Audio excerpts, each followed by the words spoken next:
earlier, the theme for the year is breaking the mold. Right. You see, WiWIK started as an idea 10 years ago. Right. And today we are not just gathered here for the event. We are here to celebrate a movement. Right. And when you go to breaking the mold, it goes beyond just a team. Right. It's a bold declaration that you're making. Yeah. Yeah, that if you are breaking the mold, it means that we are going beyond mediocrity. Right. We are defying the odds and breaking all boundaries. It's like we are building your personal enterprise. Right. And for myself and you, if you haven't built our personal enterprise, you'll not be here this afternoon. So basically, this afternoon, we are here to listen to people who have gone from believing, building, and becoming. And as WiWIK journey over the past 10 years, we've ignited dreams beyond Africa and to other nations. Yeah. So the speakers are people who themselves are ready for us, and then as you can see, the whole atmosphere is charged. And I can tell you, by the time you leave here, as you said, you would have what you're looking for.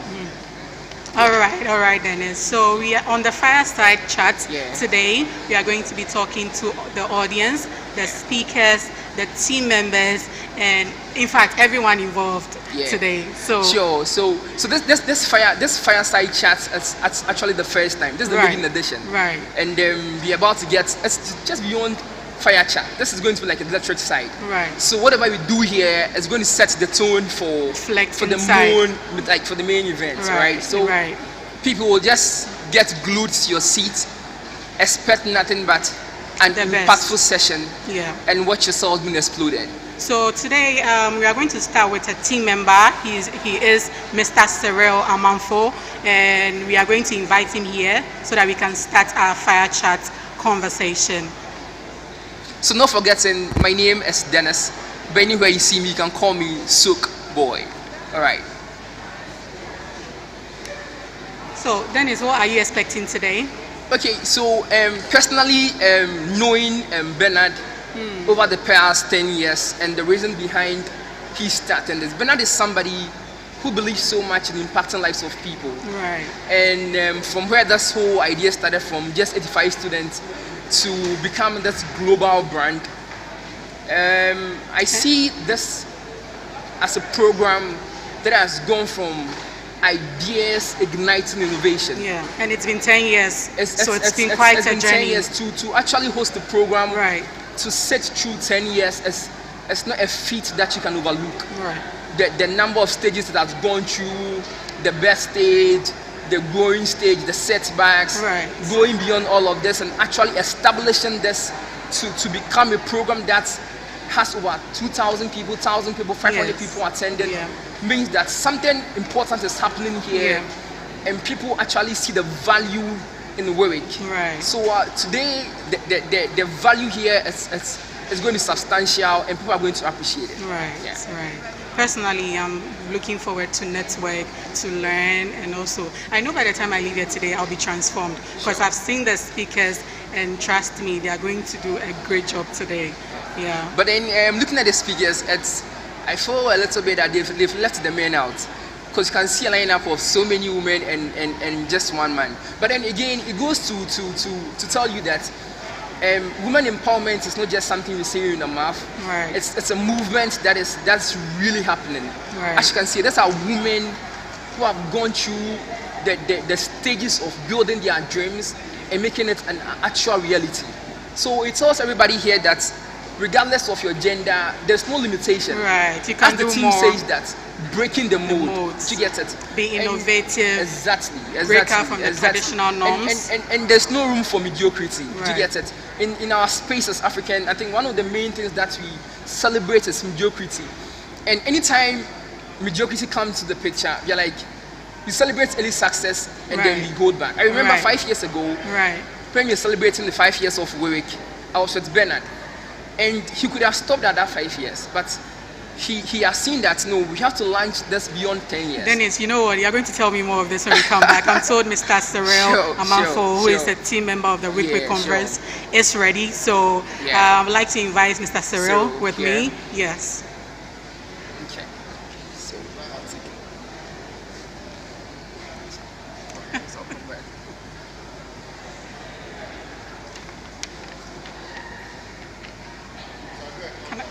Okay.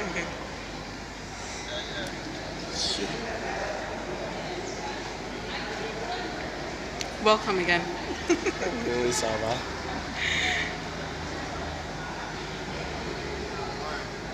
Okay.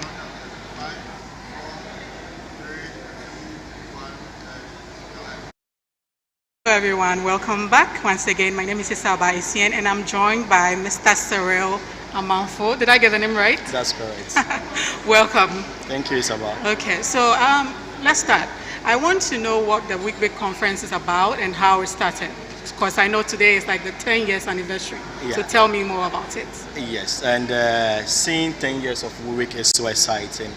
WiWIK started so small on UCC campus with just about 85 people. And the theme for today resonates with how WiWIK started. WiWIK started with a young man who wanted a student leadership position, went into an election, lost. But the student was so bent on influencing lives, impacting lives, that he decided that, okay, how best can I still influence lives when I'm not in a position of power? Okay, so he started what we call What I Wish I Knew, to share his experience with students so that the mistakes that he may have done from level 100 up to level 400, he will not. The students who are coming will not repeat that same mistake. Their birth, What I Wish I Knew, and has run for 10 years now. Wow. And we are celebrating 10 years. Congratulations. Thank you very much. So this year's theme is Breaking the Modes. Tell me more about it. Breaking the mold, transformation through personal enterprise. We live in a dispensation where every youth is crying unemployment. Everywhere you go, unemployment is being cried everywhere. But we want to say that wherever you are, there's a new way of doing things. There's always an alternative way of doing things. Let's not stick to the traditional way of doing things. Yes. So taking us back to the story of WiWIK, how it all started. This was a student who wanted to influence life, who wanted to impact lives. He wanted a student position. He didn't get it. And I'm even wondering if he had gotten that student leadership position, we may not have been here because that leadership position is just for 1 year. 1 year. Maybe he wouldn't have bet WiWIK. Now WiWIK is running for 10 years. So if you have new ways of doing things, you will bet something that would even outlive you. Yes, that is the whole thing. This is to say that you shouldn't give up on your dreams. Not at all. Not at all. If you go one and it doesn't happen, go two, go three. Let there be a plan Z. Right. Yes. Right. Also, I want to know the target audience for this conference. What's your target audience for this WiWIK conference? Okay, so WiWIK targets the final year students of university campuses because they are moving into the working world. We want to be able to bridge the gap between academia and what is done in the corporate world. Okay. Our main target is the final year students of universities, but everyone is invited because what we are telling the final year students, if you know it as early as possible, it helps. Right. Yes. Right. So you've been doing this for the past 10 years, and this seems to be like a big deal. So tell me, what's important about this 10th anniversary? The most important thing about this anniversary? 10 years of WiWIK, when we see where we are coming from, and stories that alumni have to tell about WiWIK, it propels us. So I would say that 10 years, we are now starting. What is important about this 10 years is that we are just starting. Right. We just built momentum. We are about to take off because the testimonies are tremendous. Yeah. Tremendous, yes. So we have other conferences, in fact, a lot of them. And what's the difference between the WiWIK conference and the other student conferences? With WiWIK, we target people who will come and share their stories. We don't want to give you 101 reasons, 101 ways of doing things. You want them to grow with you. But we want you. people to share their experience. Because everyone who has a story, there's someone who can relate to that story. Right. the better you can relate to that story, the most you can make out of it. So we base on storytelling. We base it on experiences. Storytelling and experiences. Exactly. I hope we are going to take so much from here today. Also, I want you to tell me about some speakers who will be speaking today. Okay, so we have a Lots great, of them. a great outlay of Yeah. speakers. Can you mention a few? Great people. We have Dr. Ellen. Okay. We have Dr. Tameklo coming in. Okay. We have the shoemaker girl Edna Frimpong. Okay. She's one person who will say that she has broken the mold, Right. because she learned something in school, went out of school and started doing shoemaking. Right. Yeah, and so many. Okay. So how has WiWIK impacted the lives of people so far, the lives of like the past students so far? As I said, WiWIK is about story sharing, but we don't end there. We also look at mentorship. We've been able to mentor so many students who are doing great in diverse Right. institutions. So many of our students are outside studying right now through our mentorship program. We even did mentorship for national service personnel some years ago through our skill store. So WiWIK is about building leaders, and the stories are so many. Right. You'll even be seeing some of the stories from alumni Right. this evening. Yes, Right. exactly. Right. I believe you partner with other organizations and people to make this happen. Can you mention a few of them? Oh, yes, please. And thank you so much. We want to thank our partners, Yeah. Channel One and CTFM. We have MS24 Mass TV on yeah. board. Unilever is on board. What's the name?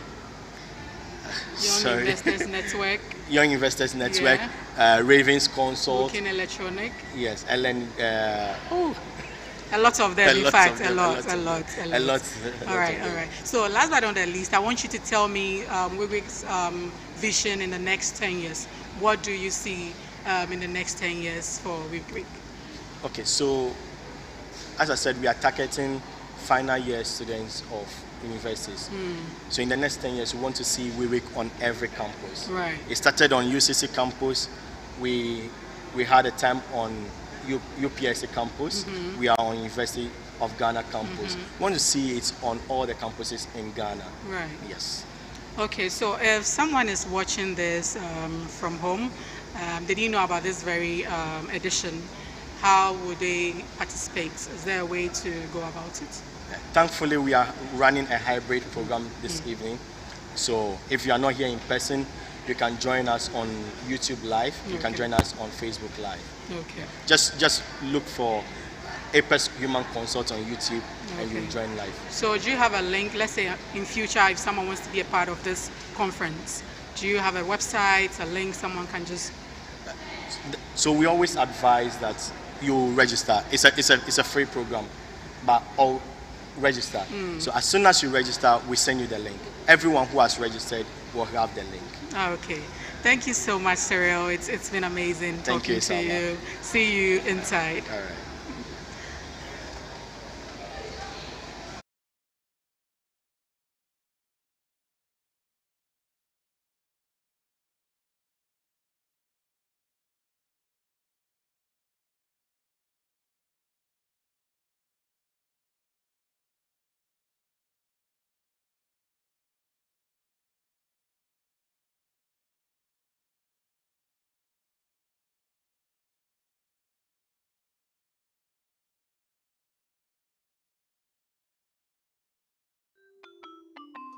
Start your Kids' Day the right way, filled with confidence to take on any challenge. Pepsodent Kids contains the right amount of fluoride and sugar acid protection to care for their developing gums and teeth. Grab either orange or strawberry so they brush with the sweet flavor they love morning and evening. Pepsodent Kids, giving your children a bright smile for a brighter future. This advert is FDA approved.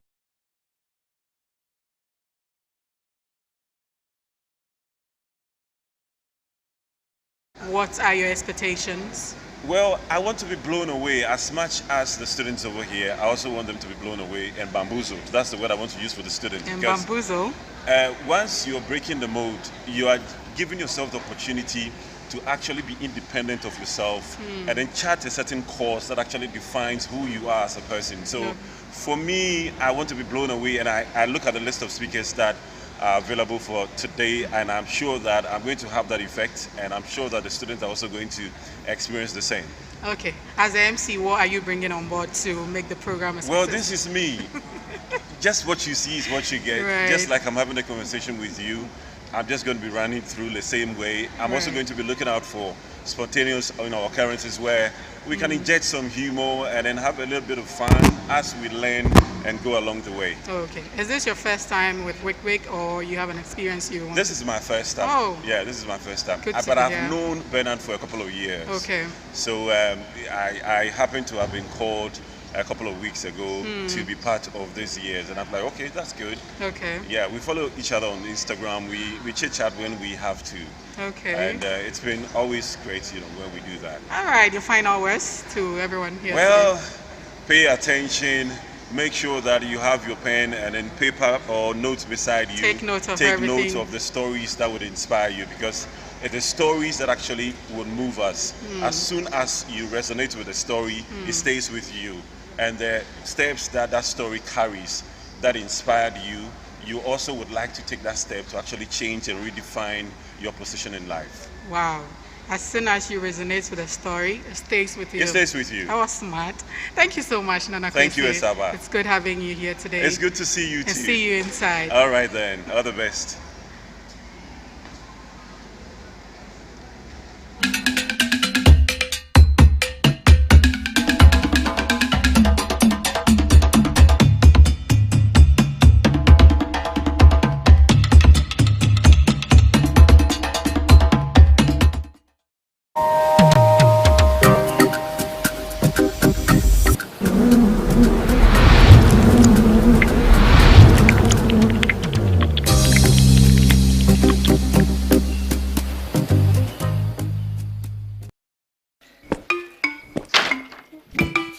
Bema tintin. Pipa kofidie. Wankasa. She. Ahondi nenia o. Me bani. Ahondi mensa. Bibi bia soso. Wei medunu mu a ebeso bia so. Enya somu die. Wei eni amansa nchemfa.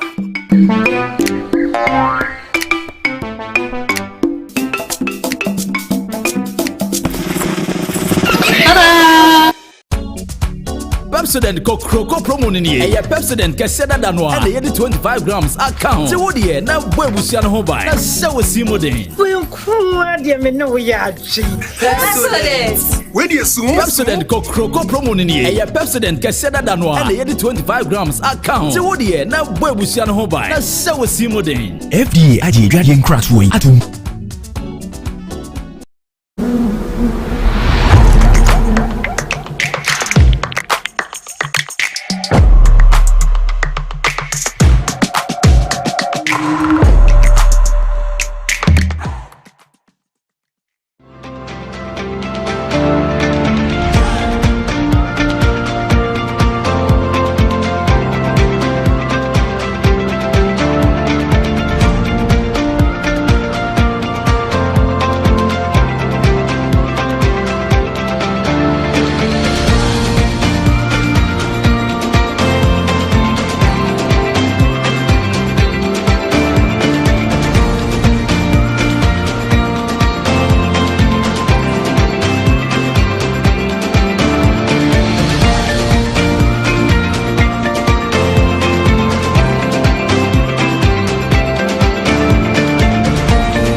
At Crescendo Consult, your excellence and impact, and living a purpose-led life that aligns with your values is our focus.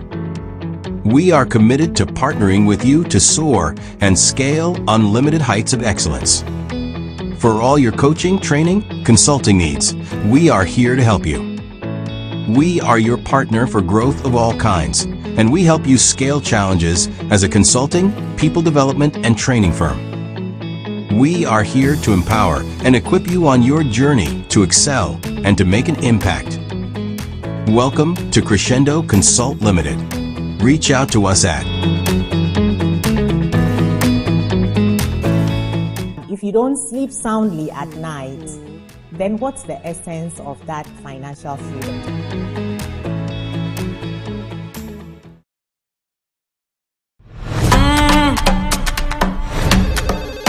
Hello?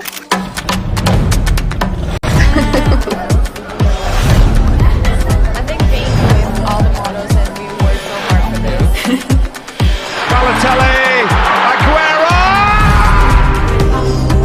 Here beating this small city, which bills itself as Wyoming. Serious questions to the president. He's had enough. He walks out. Words have power. TV has power. My pen has power. They were taken off. Not what they're showed. Might as well just confess it. So if I derail 90 seconds his name on the Champions League trophy. Your first ever runway show is in just 5. I'm menswear. Yeah, I'm menswear. My guest tonight is a multi-platinum selling recording artist whose new album is called Rolling Papers 2. Please welcome Wiz Khalifa.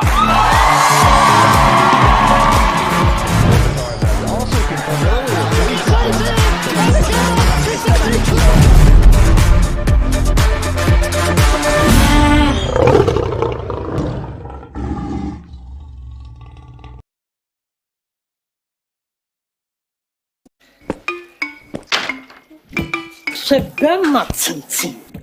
Biba kofidi. Oh wankasa. She.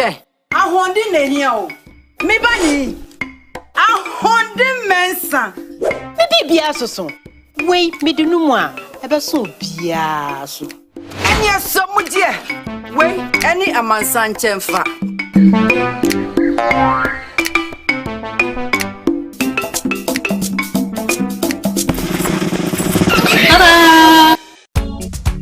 Pepsodent Kokroko promo ni e ya Pepsodent Crescendo Consult and the 25 grams account. Se wo de na boabusia no ho bai. Na se wo si modern. We nkuwa de me no ya chi. Pepsodent. We de so Pepsodent Kokroko promo ni e ya Pepsodent Crescendo Consult and the 25 grams account. Se wo de na boabusia no ho bai. Na se wo si modern. FDA aji radiant crash way atum. At Ravens Consulting, we are dedicated to empowering generational success. We understand the unique challenges family-owned businesses face, and we turn those challenges into opportunities for growth, harmony, and longevity. Our team of seasoned experts delivers tailored strategies that respect your values, honor your vision, and guide you through succession planning, governance, and conflict resolution. By fostering open communication and strong family dynamics, we help build enduring enterprises across Africa and beyond. Ravens Consulting stands for leadership, excellence, adaptability, and disciplined execution. Let's build your family legacy together.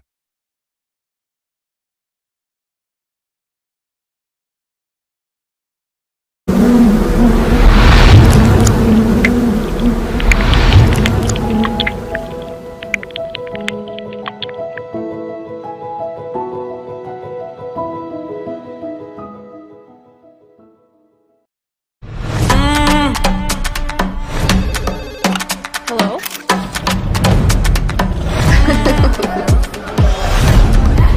I think being with all the models and we worked so hard for this. Balotelli!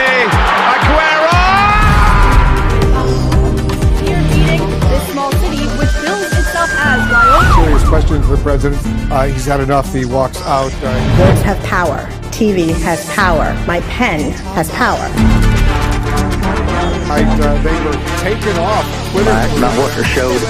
Might as well just confess it. So if I derail 90 seconds his name on the Champions League trophy. Your first ever runway show is in just 5. I'm menswear. Yeah, I love to wear.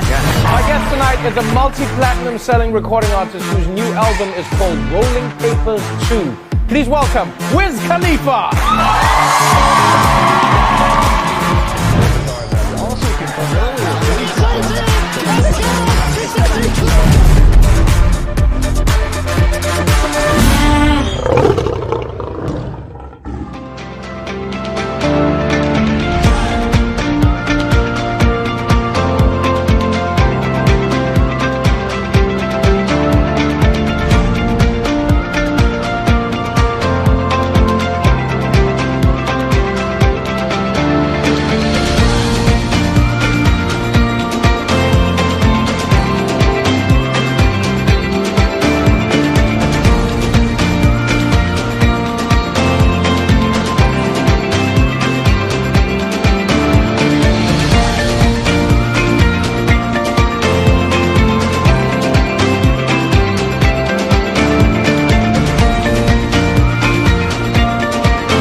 At Crescendo Consult, your excellence and impact and living a purpose-led life that aligns with your values is our focus.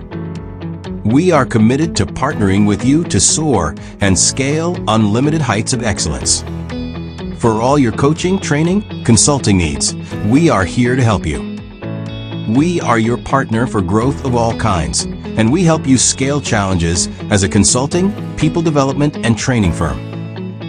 We are here to empower and equip you on your journey to excel and to make an impact. Welcome to Crescendo Consult Limited. Reach out to us at... If you don't sleep soundly at night, then what's the essence of that financial freedom?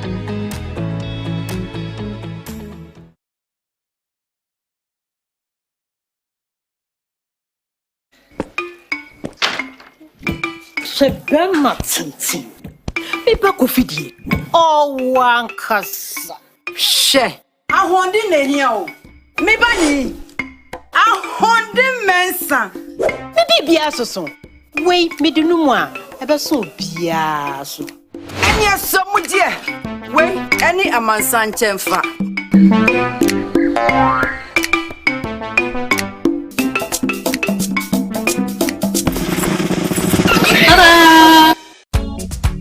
Pepsodent Coco promo ni e ye Pepsodent Crescendo Consult and ye 25 grams account. Se wo de na boabusia no ho bai. Na se wo si modern. We nkuwa de me no ya chi. Pepsodent. We de so Pepsodent Coco promo ni e ye Pepsodent Crescendo Consult and ye 25 grams account. Se wo de na boabusia no ho bai. Na se wo si modern. FDA aji dwadien crash wo atum. At Ravens Consulting, we are dedicated to empowering generational success. We understand the unique challenges family-owned businesses face, and we turn those challenges into opportunities for growth, harmony, and longevity. Our team of seasoned experts delivers tailored strategies that respect your values, honor your vision, and guide you through succession planning, governance, and conflict resolution. By fostering open communication and strong family dynamics, we help build enduring enterprises across Africa and beyond. Ravens Consulting stands for leadership, excellence, adaptability, and disciplined execution. Let's build your family legacy together.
Brave, the beautifully unconventional. Those who took the road less traveled and turned lessons into legacies. And we're looking at personal enterprise, the power to create and redefine your life and then also your future. So this afternoon and right here, we want you to know that get ready. Let us be ready to receive our wonderful speakers when they get on stage, as they get to inspire us, so that we can take from them the stories that they are using to change legacies. My name is Nana Kwesi-Kwetia, and before we take off, we would like to have the welcome address, and Bernard Teria, Dr. Bernard Teria, will do that right for us. Please, a round of applause for yourselves for joining us today.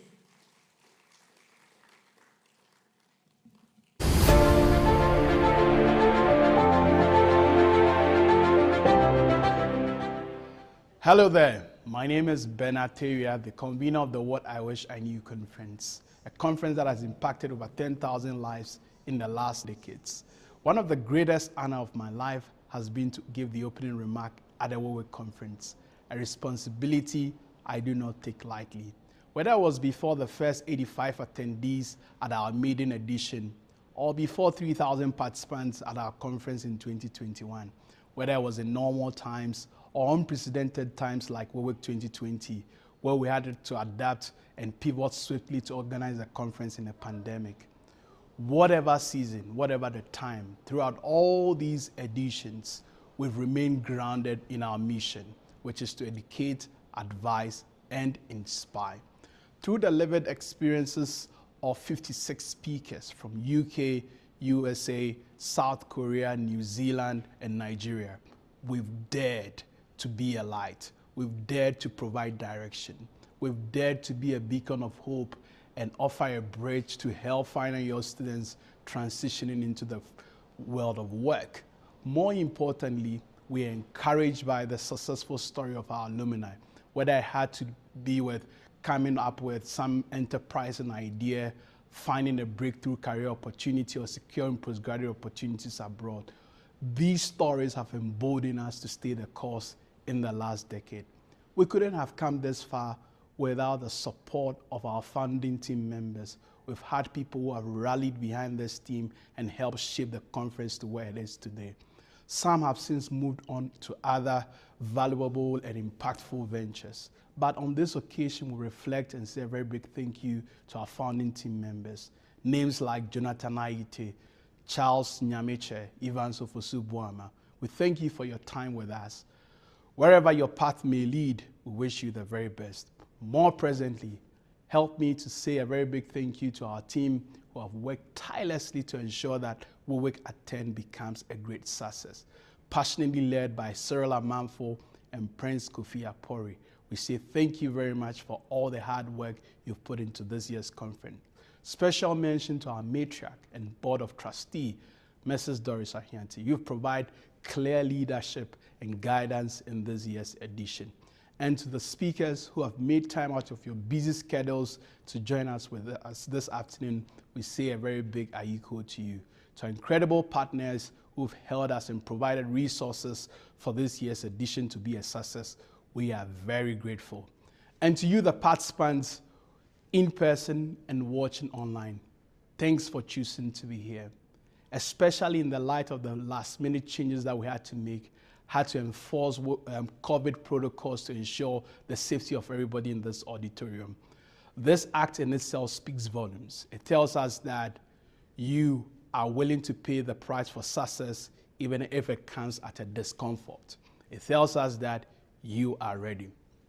The theme for this year, Breaking the Mold, Transformation Through Personal Enterprise, could not have been more timely. I'm personally excited about our speakers, as I believe that the lived experiences of these speakers resonates with the team in a very powerful and authentic way. Later today, this afternoon into the evening, we will hear from Edna Frimpong. After graduating from university with a first-class honors, decide to take a bold leap into shoemaking. We will hear from Dr. Victoria Kwakwa, a distinguished economist who have had to step into spaces and regions few had dared to tread. We will hear the story of Ethel Kofi, named one of top 5 African women in tech. She continues to thrive in an industry which is male-dominated. We'll hear the story of Aisha Bedwi, whose career has moved beyond numbers and taxes and leading global teams, and now mentoring the next generation. We will hear from Dr. Elikem Tamaklu, who has transformed his family's clinic into a purpose-driven healthcare facility in Ghana, 7,000. Lastly, we'll hear from our keynote speaker, Dr. Ellen Hagan, who has had a distinguished career and contributing to raising and shaping the next generation of female leaders in Ghana through her legacy Girls College she co-founded. Listen, wherever you are on your path right now, I'm so optimistic that this evening's conversation will inspire you.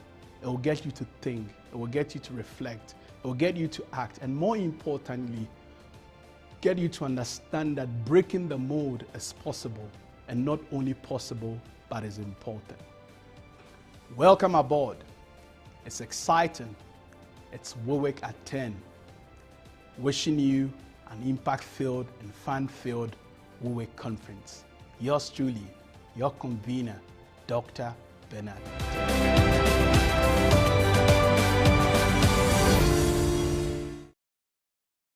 He's a change maker, definitely. Ladies and gentlemen, to talk to us, I'm going to invite, and he's representing the Dean of UGBS, Professor William Kofi. A round of applause for him.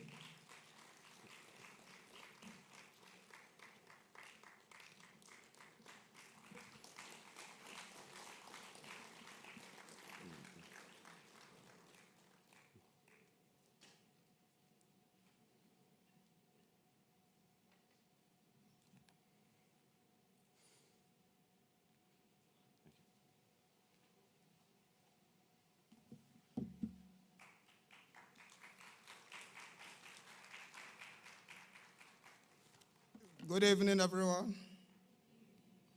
Good evening. Welcome to UGBS. My name is William Kofi, as he mentioned, representing the Dean of the Business School. He's out of town, but I'm the head of Department of Accounting, the Premier Department. Welcome to the Premier Business School as well. It's the only business school in the country. The rest are all school of business. So as you are here, it is not coincidence that this is being held here in the Premier Business School. A bit about the business school. It's the oldest business school in the country since 1962, founded with the Department of Accounting and Public Administration, right at the top of Department of Accounting. Now we have 7 departments. But as you know, as a business school, we prepare graduates to take over the world, to run businesses, to manage organizations, to develop businesses. So there are 2 parts to our training that we provide. One part is the hard skill that we provide through the classroom with structured curriculum and syllabus. And then we have the other part we call the soft skills, which this platform gives to our students. We collaborate with platforms and agencies and organizations like WiWIK that provide this kind of skills to our students. I share with my students all the time how I got a job after graduation. It's not because I had a degree or master's degree, but it's because outside the classroom, I was learning about how to write CVs, how to do job hunting. In fact, I picked the idea of job hunting from a platform like this. And after school, I was doing job hunting. By the time I know, I sent 30 applications. I got like 5 offers within 2 weeks. And nobody taught me that in classroom. It's because I show up at a program like this and I learn about job hunting. So what I wish I knew, in fact, it's a very powerful statement. There are many things that I could have done differently if I knew certain things. And information is knowledge. Even God said that for lack of knowledge, my people perish. God didn't say for lack of prayers or for lack of reading the scripture. He said lack of knowledge, which means that you need information to be knowledgeable. And people who are considered to be wiser than their fellows are those who apply information to their advantage. So it is a great opportunity for WiWIK to collaborate with a business school this year to have this program here.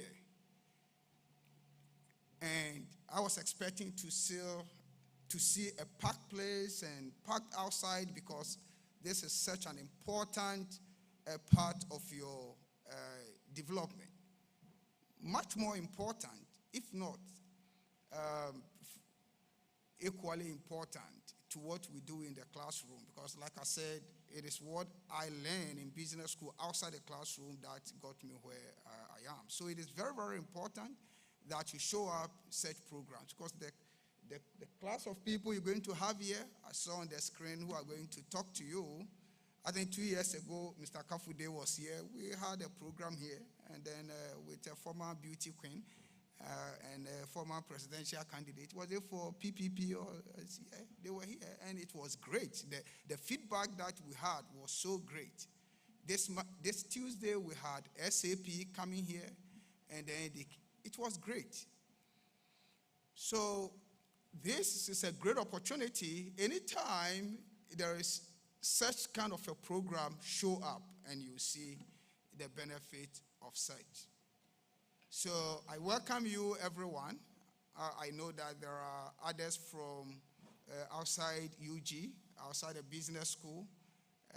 Feel free, you are welcome. It's a very friendly and safe environment. We are glad that you are here today.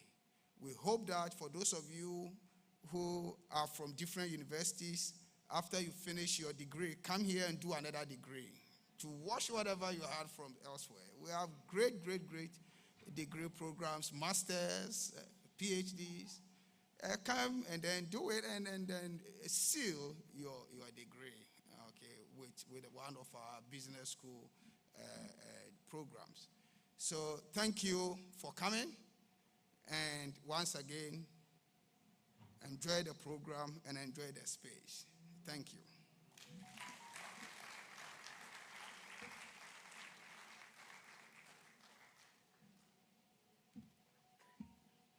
Thank you to Professor William Kofi. Let's do it for him once again. All right, so to our young visionaries here, I'm asking you a very simple question. Are you ready for the kind of inspiration that will linger on after the lights go off? Are you ready? Make some noise, make some noise. You know, I'm asking you this because WiWIK is a practical case study for the dream you want to achieve. So make sure that you're paying much attention to every detail and everything that's going to happen over here. All right, so we're going to have a video that's going to be played, and we're going to be listening to Distinguished Leadership Series. It's actually Distinguished WiWIK Leadership Series with Dr. Victoria Kwakwa, immediate past Vice President of World Bank.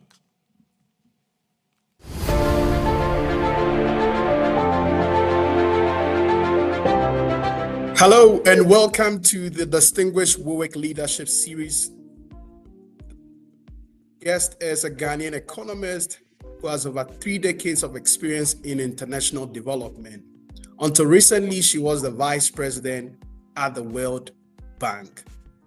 Her name is Dr. Victoria Kwakwa. Dr. Victoria Kwakwa, thanks for honoring our invitation to speak at the 10th edition of the What I Wish I Knew conference. Thank you, Bernard. Thank you. I'm the one that's honored to be participating in this 10th edition of this very important initiative. So thank you.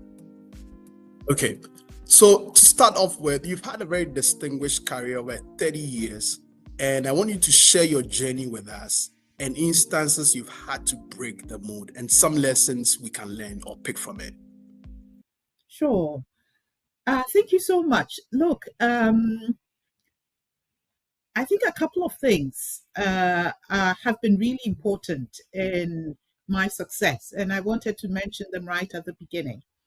The first really is that growing up in Ghana in the 60s and 70s, there was huge emphasis on education. Everybody wanted their children to get educated. So education was super important. The second was that I came from a family that also really valued education. My father taught at university. My mother was a public school teacher. They drummed into us the importance of studying and getting as much knowledge as possible. And my mother in particular will tell us, I had two other sisters as girls, that you have to study as much as you can. You know, don't wait expecting a man to come and take care of you. Do whatever you can do for yourself. And it all lies in education. They sort of said, look, we don't have much, we're not particularly wealthy, but what we can give you is education. So I had drummed into me the importance of education and education as a ticket to well-being and doing well. The other thing that was important, also had an impact on me, was the fact that at that time, there were also a lot of very internationally known Ghanaians. There was, for example, Dr. Alex Kwesi-Ntsaki, who was the first Black president of the UN General Assembly, you know, and it was just exciting. We heard of names of people that were doing work with the UN, with the IMF, with the World Bank, and we were inspired. We stood in awe of them.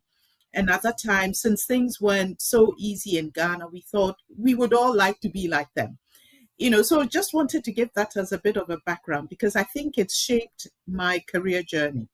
So with the importance of education, I was fortunate to have the opportunity to go to a good school like Wesley Girls High School. That was what it was called at that time. And then on to University of Ghana, Legon, where I studied economics, math, and statistics, and did a combined degree in economics and statistics.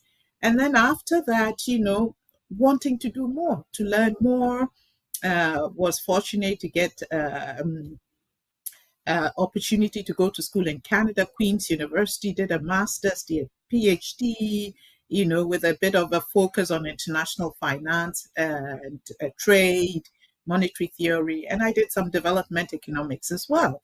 And so that was my education, and that prepared me for the journey.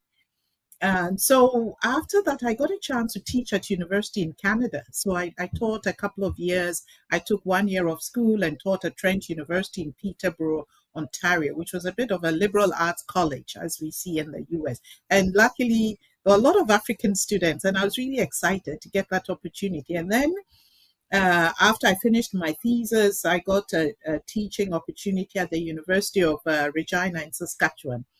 You know, so I went there, and then it was from there that I applied to the Young Professionals Program at the World Bank and was selected to join the Young Professionals Program, came into the World Bank working in Washington, D.C. as an economist.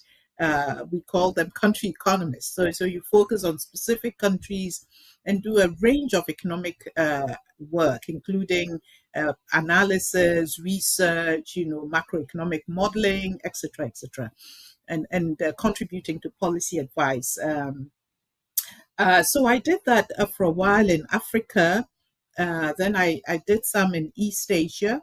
I worked a year in research at the bank, and then I spent a lot of time in the field, you know, lived in Nigeria as a senior and then lead economist in the bank office in Nigeria, and then in Rwanda as a country manager, and then went to Vietnam as a country director, spent quite a lot of time in Vietnam living there.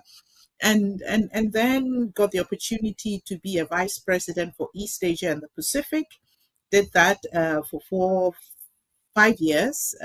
Did a year as vice president, corporate strategic initiatives, working with the managing director of operations, and then had the real honor and privilege of being asked to become Vice President for East and Southern Africa, which I've just completed, as you said, at the end of this past March. So, I've been very brief, but this is just a few milestones of the career. It's been exciting. I'm so thankful to God that I've had exciting opportunities, things that really interested me, energized me, and gave me fulfillment professionally. Now, examples of where I broke the mold. And, another way that I think about that is also where you moved out of your comfort zone, or where others enabled you to move out of your comfort zone, to break the mold, to do something different. I'll give a couple of examples. The first was when I decided to go to Nigeria, and at that time, it was breaking the mold because the majority of World Bank staff were in Washington. It's since changed. But the majority were in Washington, and there was this expression, out of sight, out of mind. So people that went to the field, the sense was that you'd get forgotten. All the action was in Washington, all the leadership was in Washington, and you were taking a gamble a bit on your career. But, after 10 years in Washington, I think I was just a little tired, bored with Washington. And I also wanted to see another side of the institution. I felt that being in the field was where the clients were, where the action was, and where I would really learn more. And so I chose to go to the field, and I said, Nigeria is a super important country. 1 in 4 Africans is Nigerian. And if I could work in Nigeria, I could make a difference, make an impact. And I remember at that time, a lot of people calling me, my friends, and saying, why, Nigeria is going to be disastrous, you can't do anything with them, your career is not going to do well, and it's very difficult to get anything done. But I felt in my heart that that was what I wanted to do. My motivation was what urged me or continued to keep me going. And so, not listening to a lot of course I listened, but I made the decision myself, and I took the chance and I took the risk, and I went. And it was very interesting because that really then started me off on my career in the field. And today, I spent more of my career in the field than in Washington. It was exhilarating. I got the opportunity to lead sooner than I would ordinarily have been the case. Even if I was leading informally and not in a formal role, I got a chance to do exciting work, initiating certain pieces myself and so on. So it all worked out, and it worked out because I wasn't afraid of doing something different. I knew there were risks associated with it. Every time you break the mold, it's like it's not been done before. And yes, there will be risks. It's not what you're used to, that there's a track record of, this is how it all works. But it worked out well. And I think it was also because it reflected where my interest was. It reflected where my comparative advantage and my strength was, engaging with our clients, listening to them, and helping them solve problems. So that's one example. And I ended up professionally better off, and a sense that my work was appreciated and made a difference.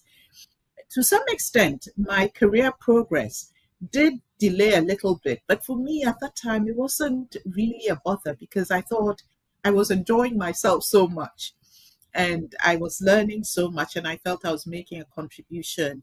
I got a chance to work with people like Dr. Ngozi Okonjo-Iweala, who was Minister of Finance at that time, trying to push forward important reforms under very difficult context. So it was really good learning ground for me. And I'm so glad I took the risk. And then I stayed in the field and had a career that was largely focused on field work, which I really appreciate because you learn so much. It's not just theory sitting in Washington. It's seeing every day the practical problems of development and how you solve them. The second example, it was being facilitated to break the mold. And it was the bank leadership at that time that gave me the opportunity. And this was when I went to become country director for Vietnam. And why I say it was breaking the mold was that to have an African woman be placed in Asia, to live there, to lead the World Bank program in a very large program at that time was unheard of. And there were a lot of skeptics, a lot of people that thought, the Asians will think, what do Africans know? What can they teach us? And so to have her there as the key person on a key program, there were really skeptics, but there were people in management that felt I was right for that position and gave me the opportunity. So they were ready to use me to break the mold. And I also embraced it. And it was I lived in Vietnam 6 or 7 years. It was fascinating. I did good work with them, and they were so gracious. They appreciated my work ethic, and they saw that I brought value, and I also listened to them, and we did fantastic things together.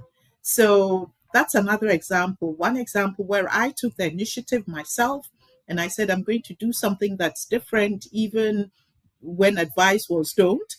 And then another case where the opportunity came to me because my leadership opened the door. And in both cases, we have to embrace it, not be afraid, do the best that we can. I think so. If you talk about lessons, some of the lessons, it's really about what do you want to achieve in your career? What do you want to contribute? Where are your strengths? And where do you think you can add the best value? And focusing on that. And then it might seem weird, and it might seem like this is not what should normally be done. But stick with it and work hard, and don't be afraid to take the risks that come with it. But also realize that you work with others and respect them, and support them as well, just like you would like to be supported. And always take the lessons from failure. My path was not linear. There were times when I had setbacks, and that you should expect.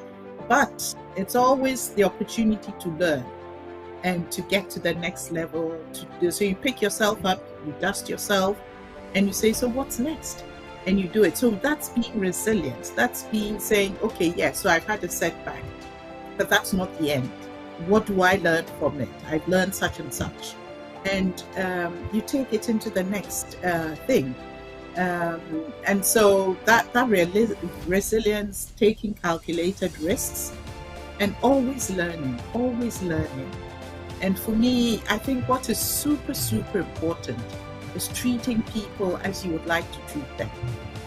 Because I think that creates a whole atmosphere that makes it easier for you to work with them. I think it's super important to take advantage of all opportunities. It's not, just don't be one track. Look out there, what's available, experiment. And these days with technology and AI, there's so much opportunity to do that. So always thinking of different ways of delivering, different ways of doing things that continue to make things better. And I've always also thought it was very important to do things that I really enjoy. I know that sometimes you don't always get that opportunity, but if I had a chance between something that would get me immediately to my next promotion or more faster, or at least was seen as that, and another thing that I enjoyed more, but maybe the path to a promotion wasn't as clear, I would have I always chose what I enjoyed, because then I did better and I contributed more. And then eventually maybe it ended up you being promoted faster. So where your heart is, what you enjoy, don't be afraid to take the risks that come, and always learn from the mistakes. Take opportunities around you to make something new, to do something different. So just a few things. I hope it's helpful.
everyone.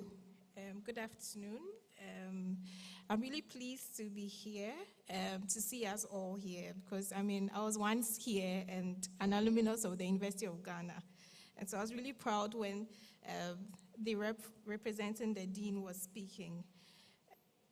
At Unilever, we believe that, businesses like ours go beyond, sales and then making profits, etc. We believe that, we exist to actually make sustainable living a commonplace, and we use our brands to improve the lives of people. And so today we are here and very excited to partner with WiWIK.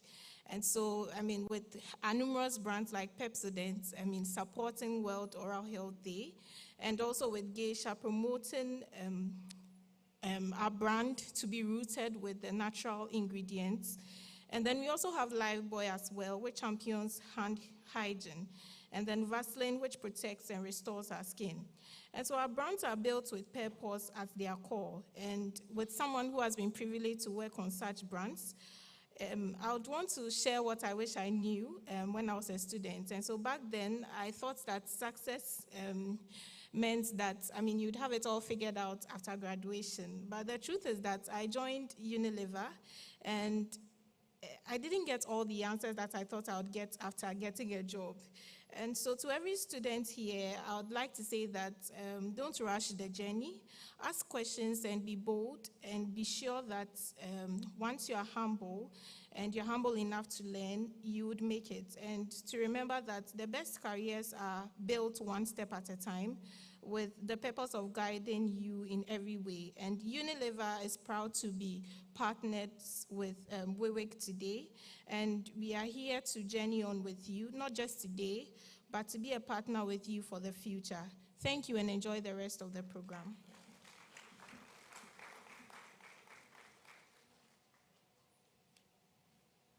Thank you very much, Unilever Ghana. Continue on to partner with us. And do well to give us a lot of money so that we can advance WiWIK in the coming years. All right, so we're going to take a spotlight on a global leader. And for over 25 years, she's had experience in finance and accounting, and has built a large network of global clients and associates during her professional career.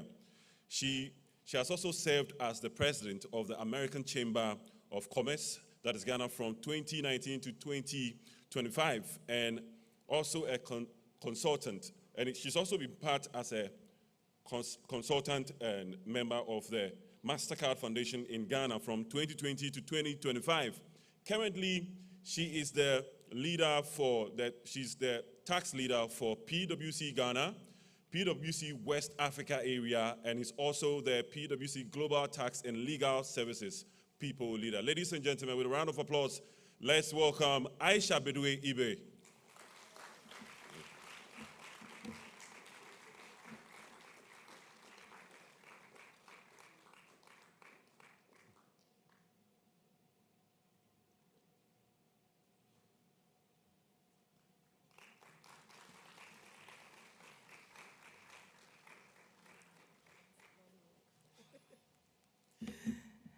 Good afternoon, everybody.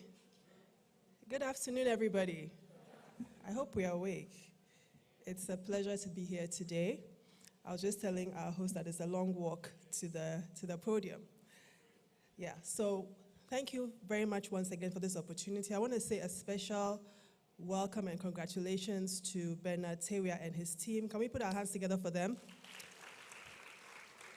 10 years of organizing this program is no mean feat, and this is my 4th time speaking at WiWIK. So I think it's something to celebrate, the consistency of Bernard and his team and their dedication to keep doing this all this time. So I want you to put your hands together for yourselves, for your commitment, for being here, and I hope that you take advantage of this opportunity. So you have some really special guests speaking here today. I also want to celebrate my co-presenters and panelists. Can you put our hands together for them? They've taken the time to be here today. So I'm speaking about personal lessons, looking at the theme for today, breaking the mold. So I was thinking about it when I was putting my speech together. And it occurred to me that breaking the mold really is your unique way of doing the things that you do. Because basically, when you take the approach that you take and achieve whatever it is you are striving for, nobody else can quite do it the way that you've done it, right? And we are all unique in our own special way. So it's important that you move this and take it forward and know that you can break the mold as well. So I'm going to share a few experiences from my life that will bring this story home, especially because the team asked me to speak about personal lessons along the way whilst breaking the mold. So as I shared a bit earlier, breaking the mold really means doing things in a unique way. It means that once you've done it, it can never be done again the same way by anybody else. All the variables that existed for you no longer exist. And today I'm going to share 3 experiences and their related lessons during my professional and life journey that I hope will encourage, motivate, and inspire us all. The first one I've called taking the opportunity of a lifetime. Taking the opportunity of a lifetime. And this really relates to my PwC journey. Now, I joined PwC at a time in my life where I was totally broken.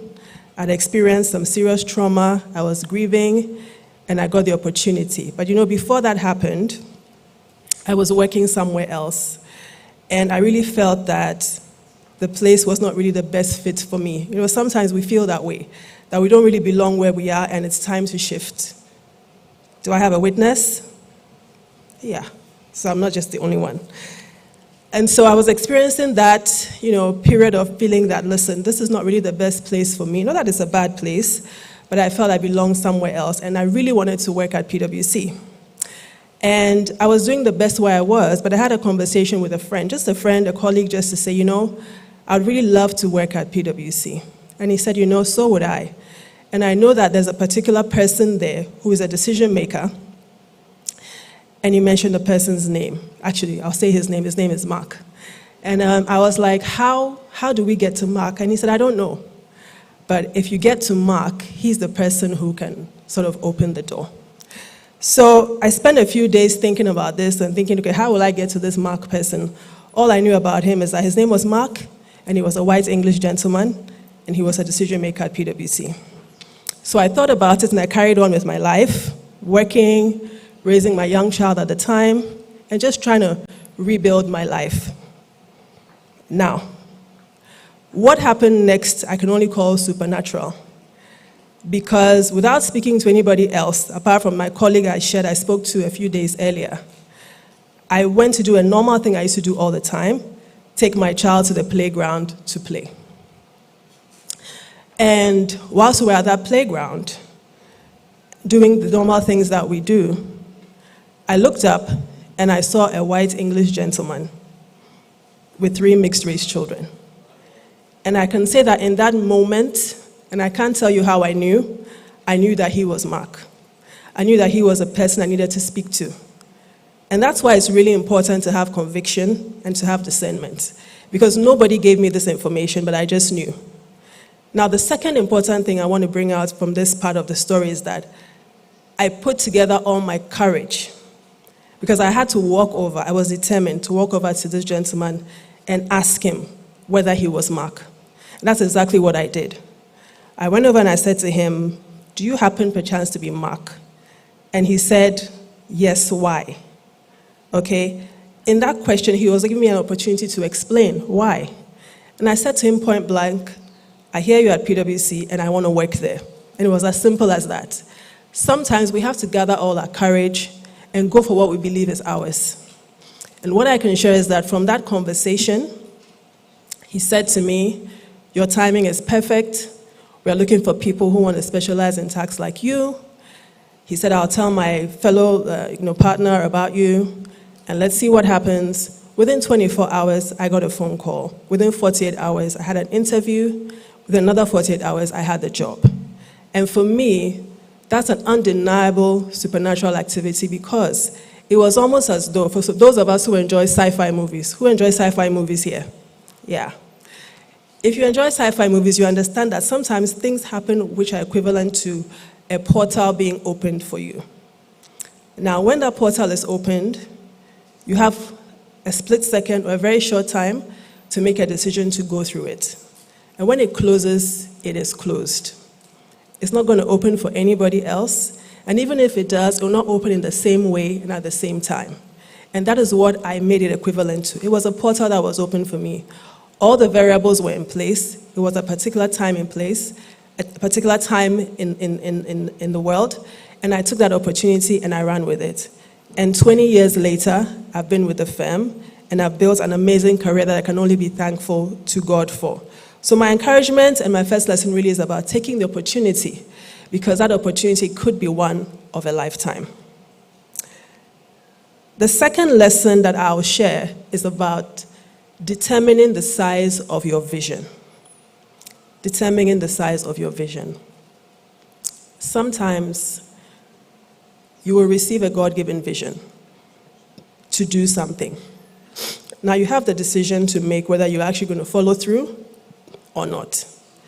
The second decision you have to make is that when you do follow through, how big do you want this to be?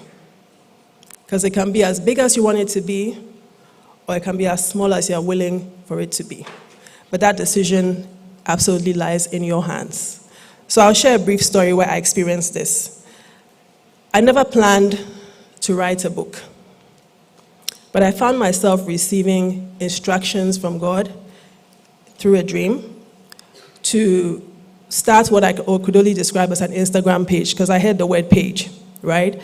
And by following those instructions, the Kingdom Report, which is an Instagram page that I run, was born. And on that page, I share inspirations that God gives me, messages and scriptures to encourage people. And I did that continuously for a year. Now, I could have kept the vision at that point, because that was the original instruction. But I felt I wanted to take it further. And so I decided to collect 30 days of my writings and publish a book. The first step I made, just to show you that things have to go through a process, the first step I took was to self-publish on Amazon. So that is this version of the book that I'm showing you. I self-published on Amazon. I used Amazon tools, KDP printing, because we have all the tools available to us if only we want to do them, use them, right? So I self-published the Kingdom Report for 30 days on Amazon. After a while, I realized that when you self-publish on Amazon, they don't actually display the author name. So nobody will find your book unless you direct people there, which wasn't good enough for me. So the next thing I decided to do was to actually publish a proper book with a publisher and go through the process. So I decided to collect 90 days of my writings, and that is this version of the book, which is available on Amazon in English and Spanish, published in the US, and available for people to buy. Now, I'm saying this because nothing happens overnight. There's steps that we take. And then I decided that, listen, I don't want to throw away what I did for 30 days. So I decided to take the manuscript for 30 days, rework it a little bit, and give it to local printers in Ghana to print. So I have a 30-day version of the book, which I give out for free as a daily devotional for people who come to my church or anywhere else. And so this just demonstrates to you that the vision can be as big or as small as you'd like it to be. And as I speak to you now, I'm developing other products just from this resource that, again, will help people that they can rely on and depend on for their guidance in their life. So my encouragement to you is this. If you are given a vision by God, if you have a vision, if you have a dream, the size and the limit really depends on you. So I'd encourage you to give it your all. Be creative, take it as far as it can go, so that you'll have no regrets later on in life that you didn't do all that you were meant to do. Are you still with me? Good. So the last lesson I'll learn, I'll share, the third one, is about letting your voice be heard. Letting your voice be heard. Or in other words, speak up.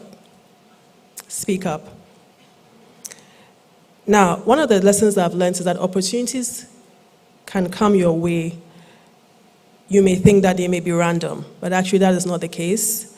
A lot of this is based on the way we communicate and what we communicate. And communication is not just verbal. Communication happens through the actions that we take, our behavior, our body language. and also the people observing our work ethic. What are we communicating in the way we do things on a day-to-day basis? What are you communicating in the way you approach your studies? Are you communicating that you're a smart person, you're a serious person, you're a committed person? Or are you communicating that you're somebody who is not serious about life? Basically, whatever we do and however we approach things is sending a message to people. So, it may start with communication through your actions, it may start through body language, and then it may get to the verbal position where you're actually saying things and writing things. A lot of the opportunities that I've received in life have really occurred because of my communication. Now, I'll give you an example.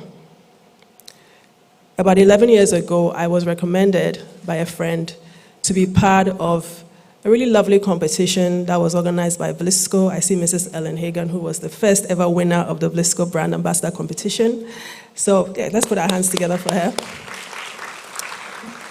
So I think a year or two after her, I was suggested or recommended to be part of this competition, right? And this happened just because a friend of mine felt that she admired my work ethic, she thought I was really good at what I did, and she felt the world had to know about it. I didn't have any idea about this. And because of what I was communicating in the way I approached my professional life, I got a recommendation for that competition. And yes, I didn't win the competition, but the experience was so enriching. The relationships that I made, I know it had an impact on who I am today. So you need to be careful about what you're communicating because people are always watching. Another thing that I got that came my way was my recommendation to be on PwC Africa's governance board.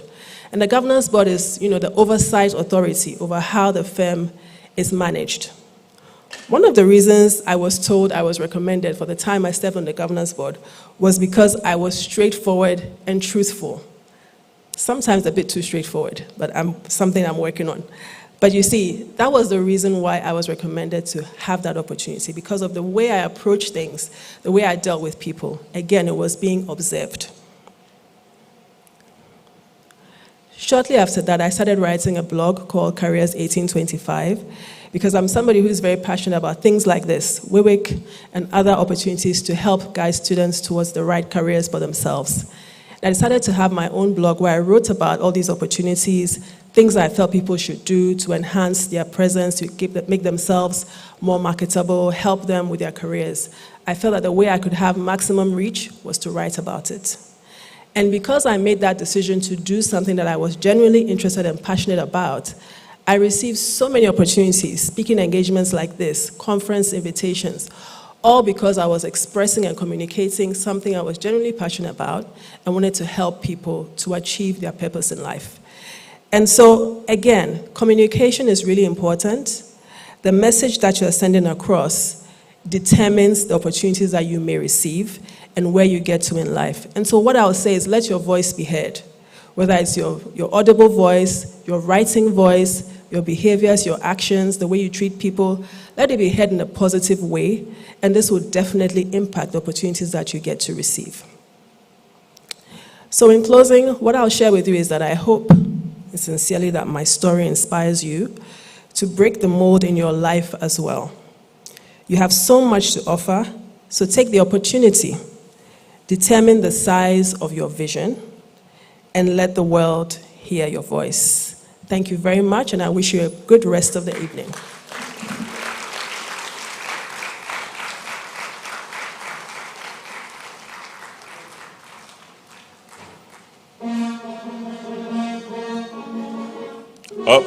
All right. Thank you very much, Aisha Bedwi, eBay global leader, and definitely what I took from what she said was whatever that you want to achieve, whatever dream that you have that you want to achieve, put God first, and then make the decision, take the risk, and move to the decision that you have made, and one drop at a time. Before you know, you are getting there. And no matter what happens, whatever that you want to start, when you start and you're not getting the results, you don't give up. One day you would use that as another tool to reach out to a lot of people. So let's continue with the wonderful things that are happening here at WiWIK 2025. Ladies and gentlemen, we're going to take reflections from the journey. That is WiWIK at 10. And the alumni voices are the ones that are going to take us through this. Let's get on with that right away.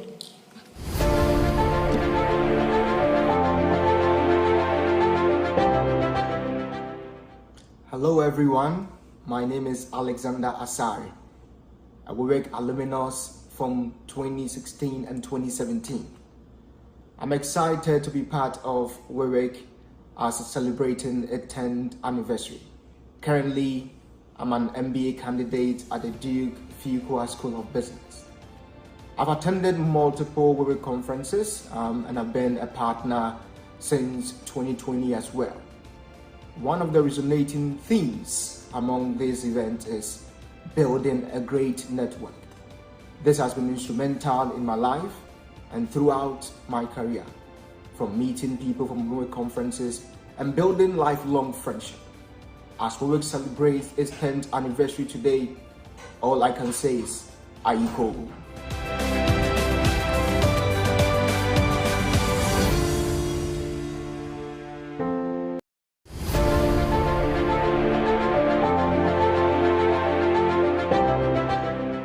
90% and 65%. 90% is what researchers and data say are the percentages of businesses and ideas that do not make it out of their very first year. Out of those who make it, 65% do not make it to their 10th year. But here we are, WiWIK 10th anniversary. It's a great honor to share with you a few words on this very great milestone, a milestone that speaks volumes about the power of vision, consistency, and impact. Hello everyone, I'm Nana Bebio. I'm an audit manager with KPMG in the US and a proud WiWIK alumnus 2015, 2016, 2017. Yes, right there in the very humble beginnings in Cape Coast, UCC. All the WiWIK conferences I've been privileged to attend had one common theme: capacity building, the potential and the potency of capacity building. And I have leveraged this in my private and work life several times and continue to do so. I share with you a favorite quote from Mark Twain, which says, "Do not let your schooling interfere with your education."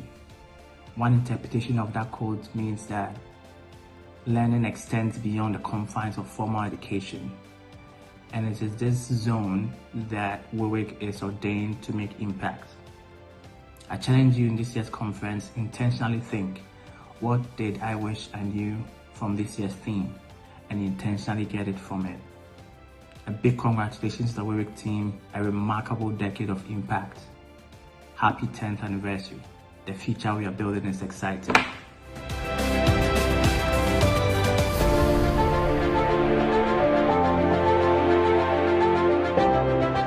I am Mrs. Rosetta Agriffin, a registered associate nutritionist in the UK and a proud alumna of the 2018 and 2019 sessions of the What I Wish I Knew conference. I am truly thrilled to be part of this beautiful moment as we celebrate a decade of the What I Wish I Knew conference, a platform that continues to inspire, empower, and shape the journeys of many young people across Ghana. When I think back to my WiWIK experience, the impact is still crystal clear. The 2018 and 2019 sessions were turning points for me. The sessions were bold, the conversations were honest, and the stories were from a true and personal place. This was where I found the courage and the direction to pursue a postgraduate study. This is a decision that has truly and completely shaped my career and professional path as a public health nutritionist. What sets WiWIK apart is its intentionality behind every session of the conference. It's not just an event, it is a launch pad, a truly transformative space that challenges you to think deeper, dream louder, and take bold steps towards your future. I always recommend WiWIK because even after the session ends, the experiences stay with you for a very long time. Now, congratulations, Dr. Bernard Kwame Teria and the entire WiWIK team for reaching this incredible milestone. Long live WiWIK and a happy 10th anniversary.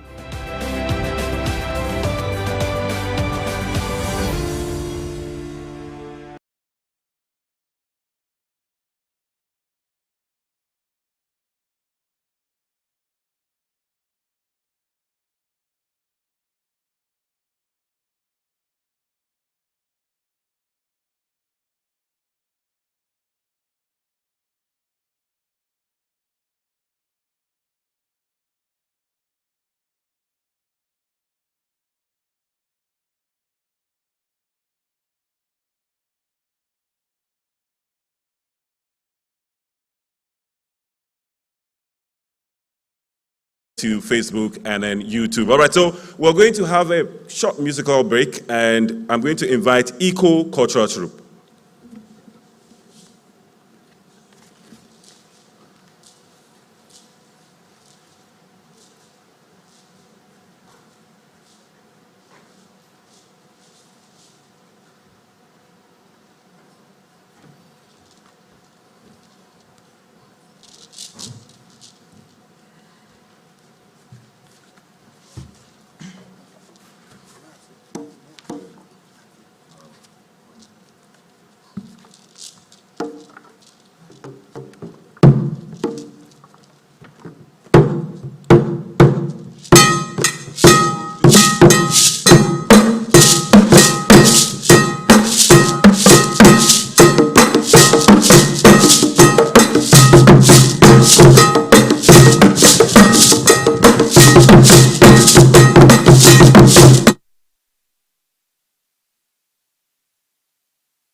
Eco-cultural troop. Let's do it for them again. Once again, they are reminding us that we are Ghanaians, and that is the performance that you just had. All right, so ladies and gentlemen, our next speaker to do the keynote address is a beacon of hope to womanhood and an inspiration to every woman here, young woman, of course, here today. And I would like to encourage each and every one of you here, I mean, the young men and then women, please listen to her. We see what she's doing, and we continue to cheer her. And I would want you to pay attention to her. She's extremely industrious, ladies and gentlemen, and she happens to be the CEO or Group CEO of Lane HR and co-founder for Legacy Girls College. With a resounding round of applause, please let's welcome Dr. Ellen Hagan.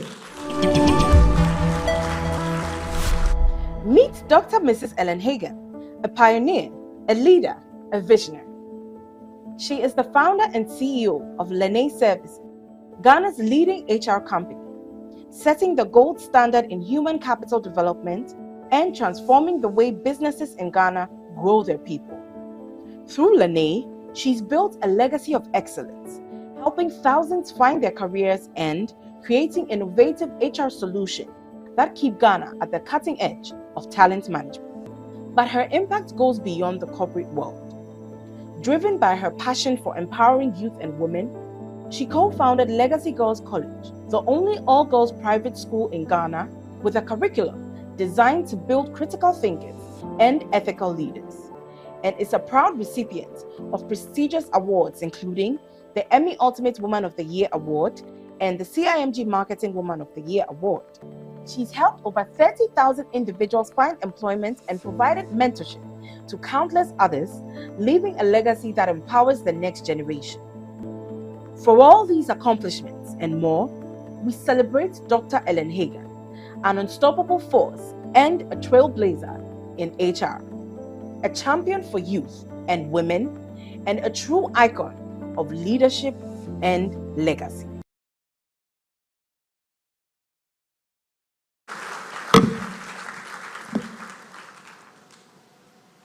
Wow. Allow me to stand in the existing protocols already established. And, you know, when you're sitting down there, you don't really realize how full the room is. I'd like to use this opportunity to honor the organizers of this program. Shall we put our hands together for them?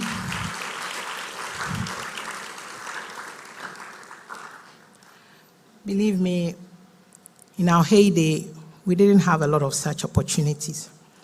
But I always say that the information we get at these conferences, you can liken it to soap, precious, meant to wash our hands, keep our hands clean.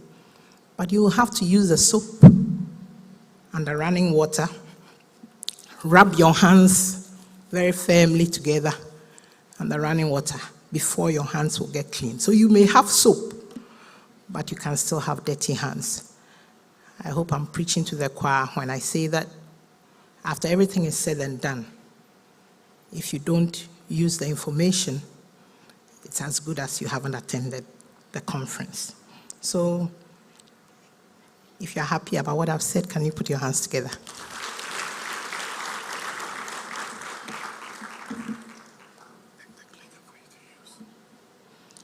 Oh, thank you.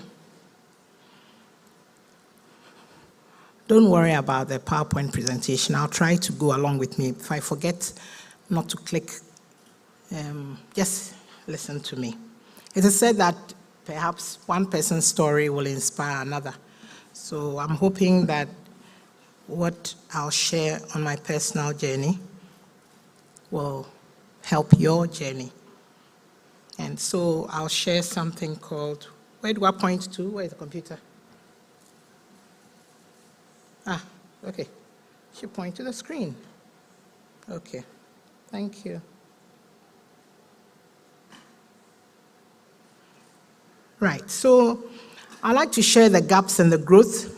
My story begins like many, learning the value of education at St. Teresa's School, Kaneshi, Akosombo International School and Wesley Girls High School, studying at Legon and Leicester, and But it was when I founded Lene Services, Ghana's only HR company in the Ghana Club 100, that I stepped into disruption. That was about 30 years ago. And in those early years, the challenges were real. A lot of us think that when you're starting a business, what is important is to have some money. And I'm here to tell you that it is not always the case. It could be one of the resources you will need. But in those early years, recruiting people who didn't quite share in the vision, people who will be described as seat warmers, writing endless proposals, a lot of prayer, a lot of times when hope was dimmed, a lot of proposals.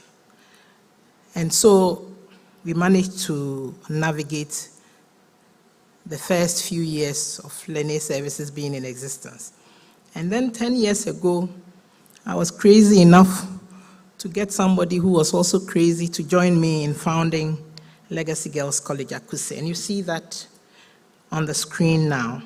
It's Ghana's only privately owned all-girls school, offering both the British curriculum and an enhanced Ghanaian curriculum.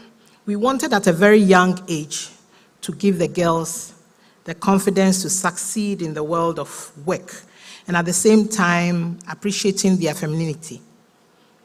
Just to say that they can aspire to any goal they choose and become the best they can be. Sadly, in those times, we realized that there were not enough institutions giving girls these opportunities. And it took us to dare to do this with our money of our own. It's always about, when you're running businesses, it's about the bottom line, and it's a game of numbers for such businesses. So why would you do only a girls' school when you could do a mix, so you can get boys as well as girls? Because in Ghana, especially in certain homes, educating the girl child is still an issue. Though if there are limited funds, they would rather educate the boy child rather than the girl child. So it seemed crazy at that time, always upon hindsight. When you're doing crazy things, sometimes you may not see it until after a while when you're having issues. But I tap into what my namesake says, Ellen Sirleaf Johnson.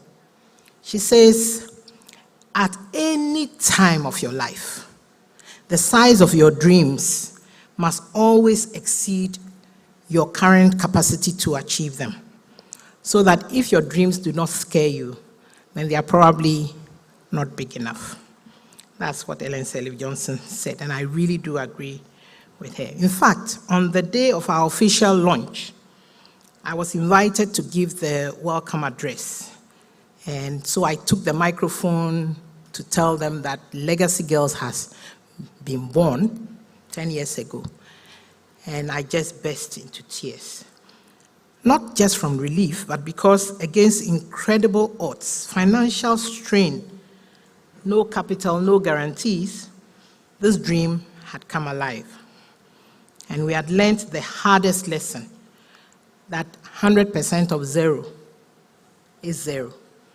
So we found investors and people who, and that was also another long story, who would invest in Legacy. And the rest, as they say, is history. Legacy Girls thrives as a testament to purpose over comfort. And it's as if to affirm our vision. Only yesterday, WiWIK, that is West African Exams Council, awarded one of our girls the best in general arts in the whole of Ghana. Oh.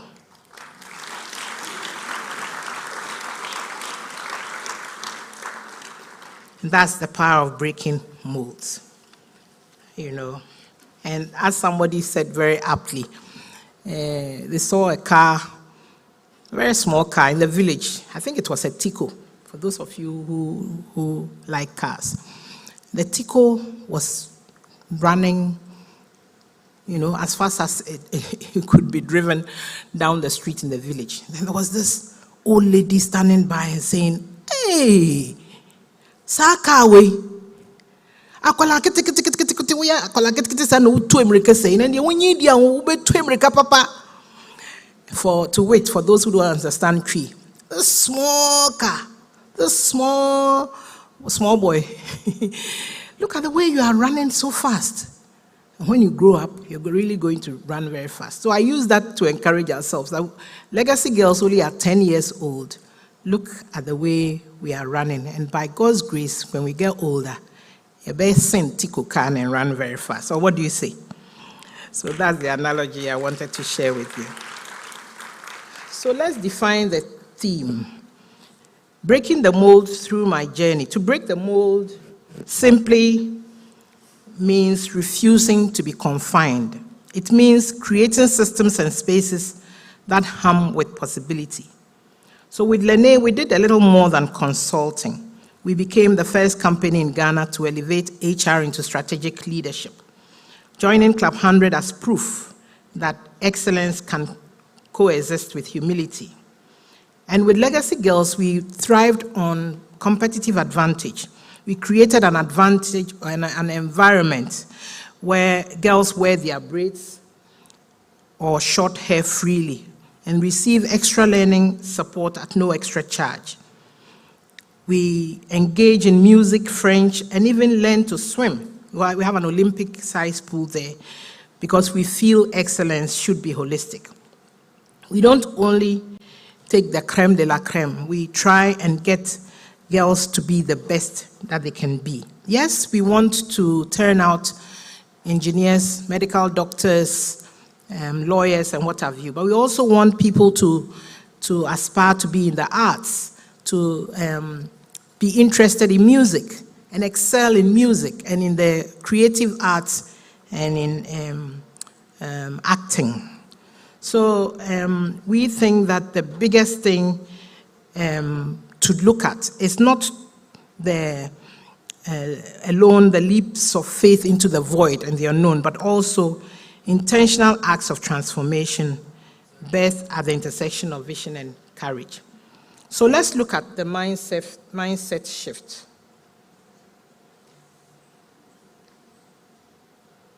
Okay, so I've talked about the girls and our competitive advantage.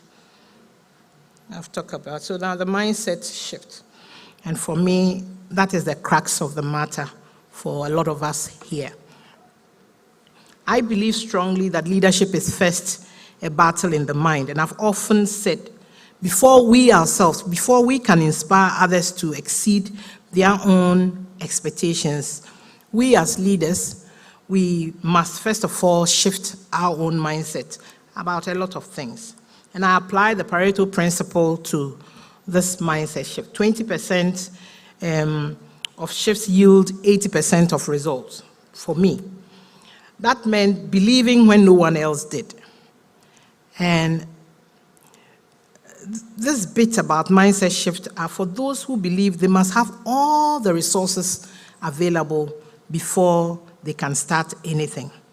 And I want to challenge us when we see there's so much, there are so many examples we can tap from.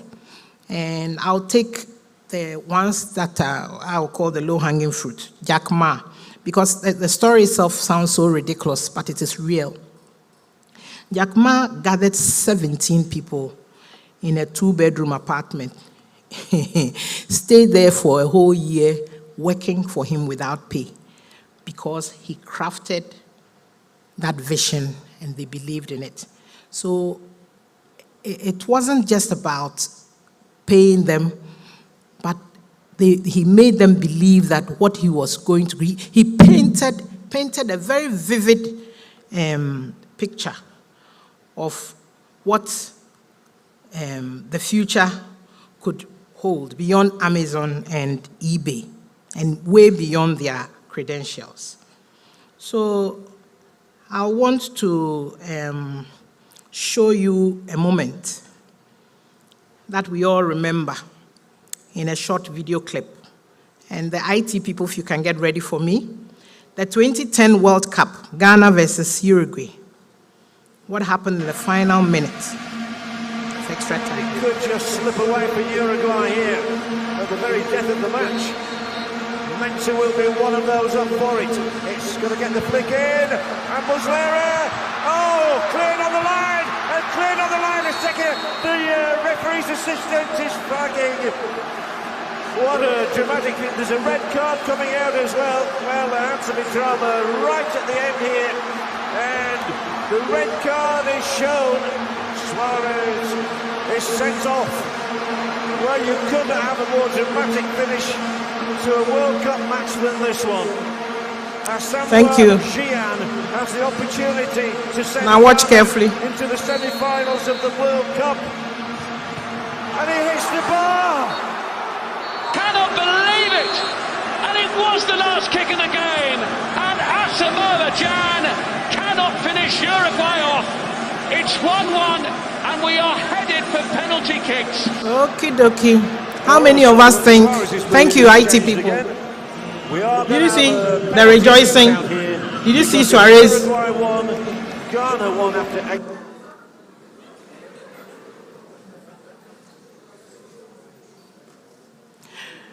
How many of us here think that Ghana was cheated in that match? Let me see by hand. Yeah. If you do this, it means you are not sure. If you are showing your hand, show your hand.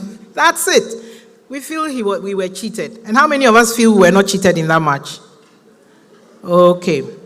All right. We all have our views, and we all know how good we are at refereeing games when we are in the comfort of our homes.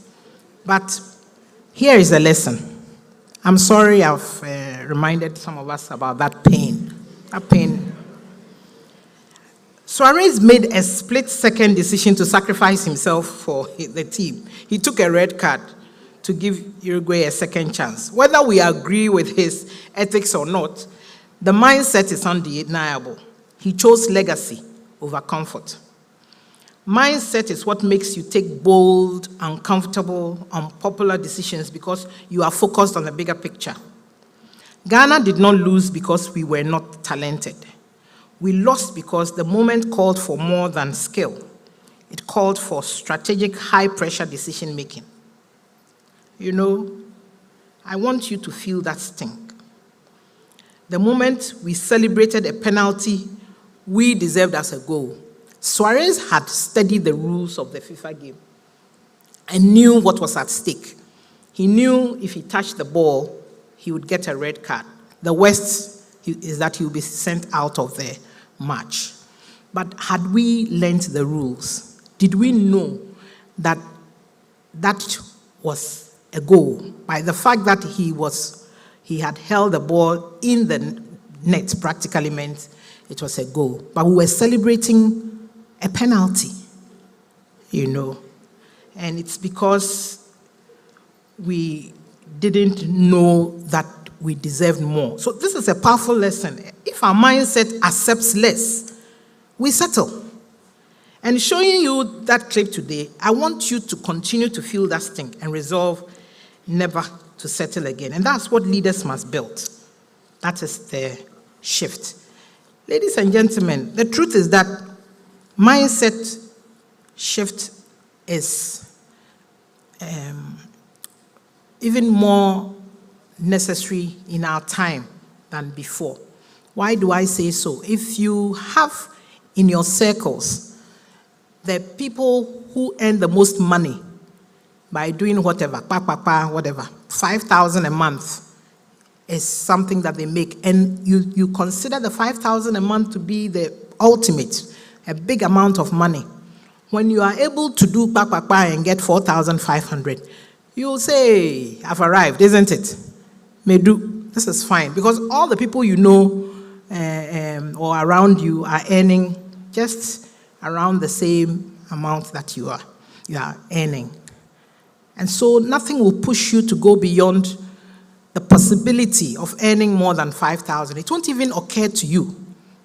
And that's what we need to tackle, about the potential that we have, The fact that it hasn't been done before does not mean it cannot be done. The fact that we are comfortable in our comfort zones, what we perceive about our comfort zones. For instance, if you are a salesperson and you are employed and given a target of, say, 20,000 Ghana cedis a month as what you're supposed to be bringing in as your sales. No matter how skillful you are, no matter how many influential people you know, if you, the salesperson, think you cannot make that 20,000 a month, you won't make it. You won't be able to bring it in. And that's because of the power of the mind. And we are saying that we need to be careful because that is what holds a lot of us back regarding our levels of achievement. In business, in leadership, in life, we must know the rules of the game if we ever want to change them. We should also understand that mindset alone is not enough. Strategy is important. Mastery matters. Suarez didn't win because he was stronger. He won because he understood the system and used it. We must do the same. This is the architecture of leadership. And your mind must reshape itself on a daily basis. You must cast visions before you demand results. You must sow belief before expecting harvest. Only then can you cultivate excellence. Now, I want to skip this bit because of time. Owning the narrative through personal enterprise. Because entrepreneurs, what do? We solve problems, yes, and make money doing it. And what we did at Legacy and Lene is practical proof. We launched without financing and did what we did. But more importantly, if you forget anything I say here today, you should understand that the life cycle of every product, results in a decline. I want us to understand that you introduce a product, it will go through growth and then maturity and then decline. If you don't, with innovation and with a new product or a variation of it, if you don't jump onto the next curve before decline, relevance stops, relevance slips. So we in Lene, what we've been trying to do is that at any point in time, before we see any sign of decline, we jump onto the next sigmoid curve. And we do a lot of advertising because, as you know, when you wink at a woman in the dark, nobody knows what you are doing. Only you do. So those are the things we've been doing to get along. And that should be one of the things we should put in our minds about relevance, continued relevance, consistency, and making an impact. But I would not have finished my work if I don't talk to you about harnessing technology and innovation. Okay, so I talked about our strategic moves. I've jumped over it, the strategic pillars, workflow technology. What we have done is to emphasize that transformation without technology leaves ideas trapped. And that's why we built this workflow. Workflow is a software that satisfies the area of HR tracking performance, doing payroll, and getting things done at a shorter time. Recruitment that could take several days, you have a few hours and you get a short list. So we're saying that what we have done is a movement. We are very proud of it. It is an answer to automation, relevance, and scale. Now, ladies and gentlemen, a lot of us, we have, unfortunately, no sense of urgency. Why do I say so? Oh, I'm only a young woman, or I'm only a young man. I'm only still going to school. What we are saying is that don't wait to give back, because many people believe impact follows success. But I believe that impact fuels success. And I'd like to challenge you, for those of you who think that you are young, and I quote Priscilla Scherer. She says, don't count your age from your birth date. Count it from your death date. If you are 20 and you are going to die at 30, you are pretty old. If you are 50 and you are going to die at 100, you are still young. But since we don't know when that day is, I implore you, as the Bible says, by the mercies of God, to walk in a manner worthy of the calling by which you have been called. We have all been brought here for a purpose, and it's not about us. Sometimes we need to look and be more observant and brighten the corner where we are.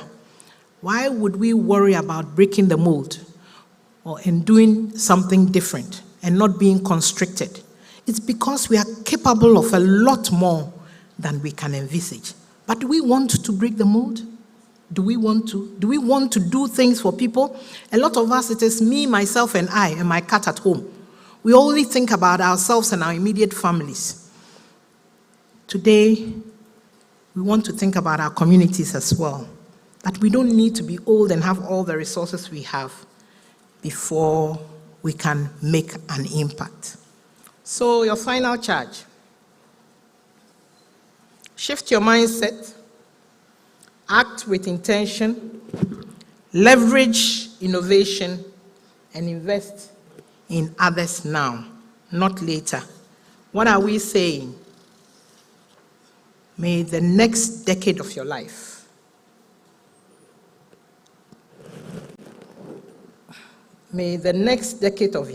hey, it's technology.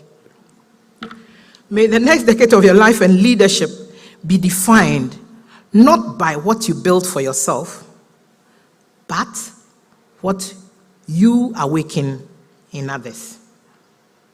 Ladies and gentlemen, break the mold, transform boldly, and begin today. Thank you very much for your attention and for the opportunity.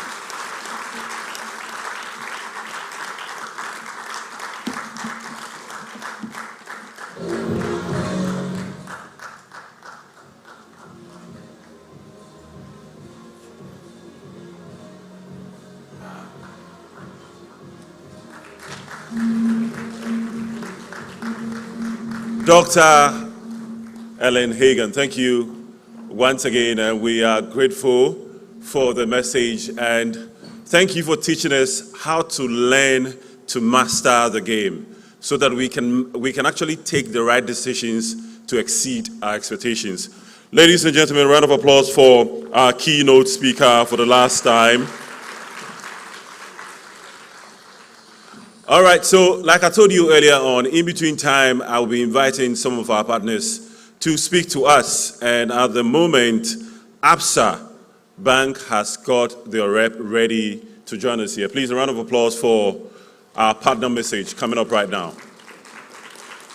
I've actually been wondering how skills and monetary skills and entrepreneurial skills can build me as a young person. But actually, Absa got me on the go on that. Absa Ready to Work is really fantastic.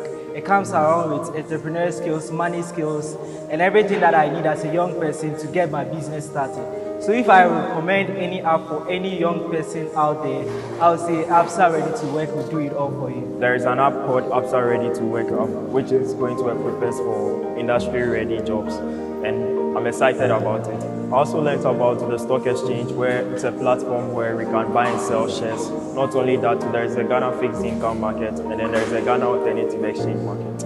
As young people, we should be patient when doing investments. We shouldn't focus on the interest rate, because interest rate is not the multiplier of investments, but time is the multiplier of investments. So I got to know that my money could be working for me instead of me working for my money. But I do that by investing my money into treasury bills and also mutual funds, which can gain me profits in a short-term basis or a long-term basis.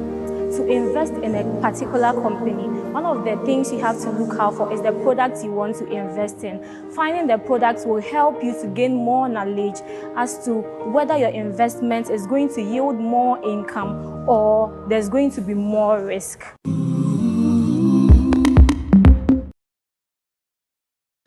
Good evening, ladies and gentlemen.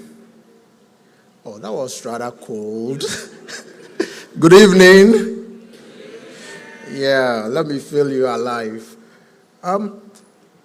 Standing on all existing protocols, how many of you have not been on social media today, even WhatsApp? You've not been on social media at all. Great. It means data is not an issue, right? Right? It means data is not an issue because we've been on social media. So because we are talking about breaking the mold, one of the things that can help us do that, I want you to pick your phones, and whether it's an iPhone, an Android, you can go to App Store or Google Play or WiWIK App Gallery and just look out for the Absa Ready to Work app. Absa Ready to Work app. Anybody found it yet?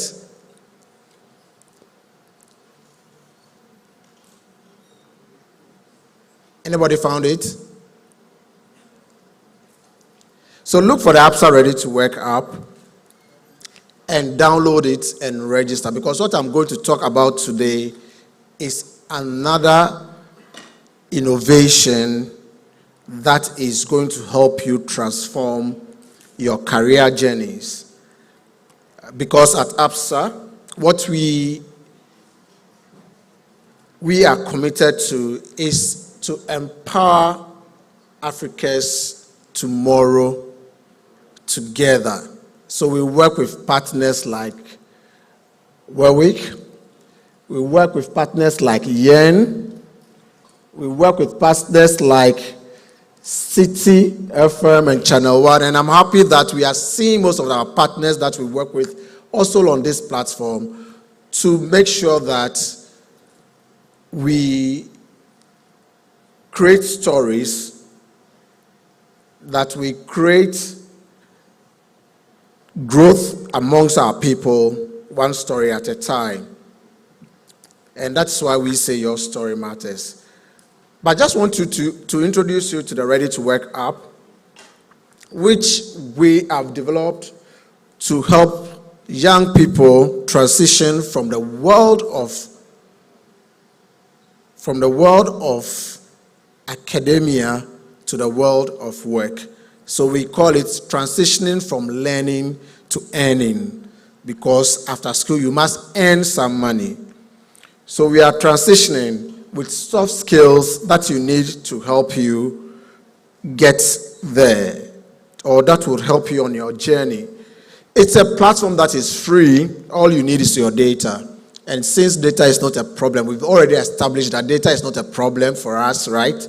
So it's a free platform, learning platform, easy and simple to use. It is self-taught, but at the same time, we also have coaches that can guide you through.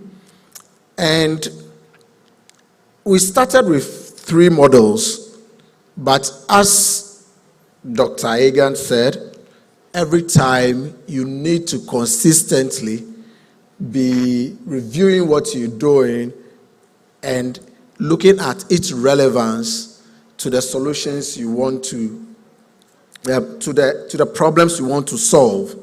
And one of the key things we realized was that there were a lot more skills that young people need. So we started with 4 key skills: money skills, entrepreneurial skills, work skills, and people skills. But guess what?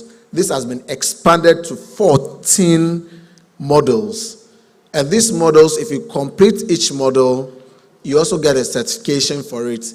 A certification that is accredited by the South African Educational Unit as well.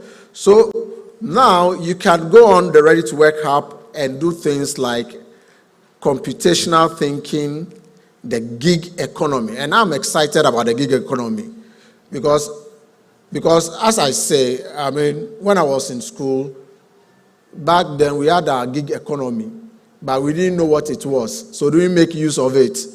During our time, there were no computers had just started coming, and there were no color printing for posters. So someone like me, I was into art, and my room back then in Sabah Hall was a studio where I was making a lot of money from SRC posters, from All Week celebration, from whatever you have.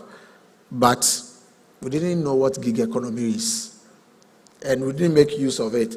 So you get things, you get models that will teach you about gig economy, introduction to digital literacy, tools for stress management, because young people are going through a lot of stress, and we know you are going through a lot of stress. So stress management, embracing change. At Absa, we say change is the only constant for us, because every time we are changing, because if you don't change, you'll be left behind. So it is very important, embracing change, creative problem solving, time management, and many more. So my mission here today is simple. I say to myself that what I wish I knew was that I wish I knew about Ready to Work, or I took more of these conferences more seriously. As has been said earlier, if we don't take if we take the information here and we don't make use of it, then there is no need for us to be here. So please, this is our little gift to you from Absa. Go on the Ready to Work platform and then create some value for yourself and get ready to transition from the world of academia to the world of work. Thank you. At Ravens Consulting, we are dedicated to empowering generational success. All right, so we just heard from Cyril Nath from Absa. Thank you very much, and a huge thank you to all our partners that continue to support WiWIK. All right, so we're going to have an exposition on the theme for WiWIK 2025, and to help us to do this, I'd like to invite the CEO, Crescendo Consult, and WiWIK Trustee, Doris Ahiati. Please, a round of applause for her.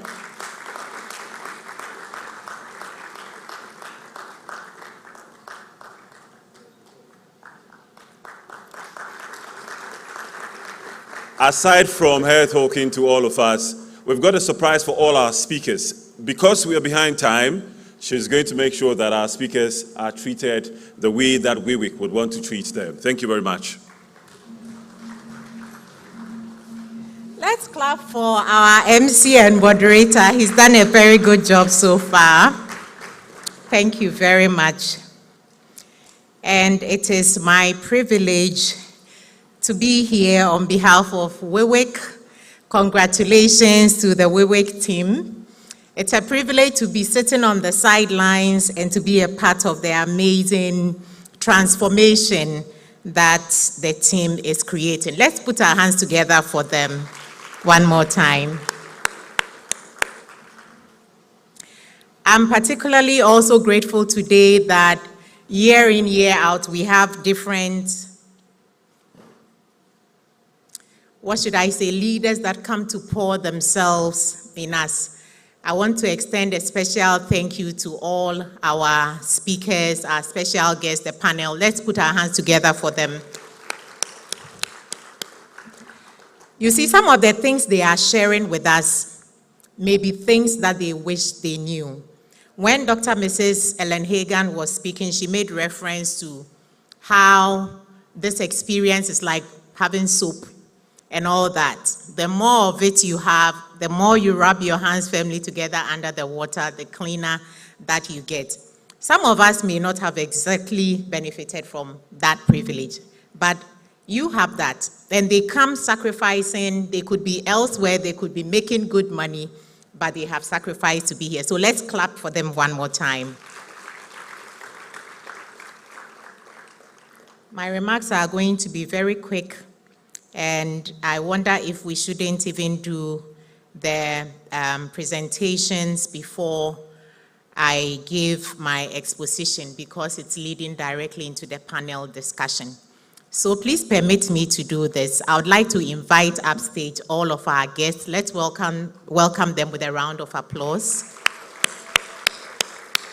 Yes, everybody should kindly come up, our guests. We'll take some photos. We'll take official photos. And then we'll do some quick presentations. And then after the presentation, please, the panel would be staying up here. We are trying to blend.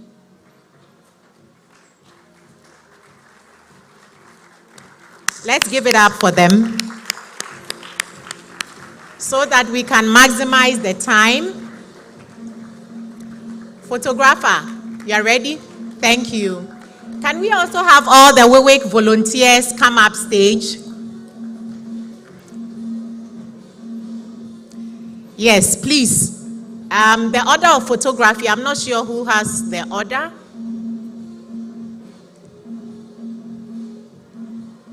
Prince, kindly take off your mask. We'll take a photograph with all the speakers and invited guests.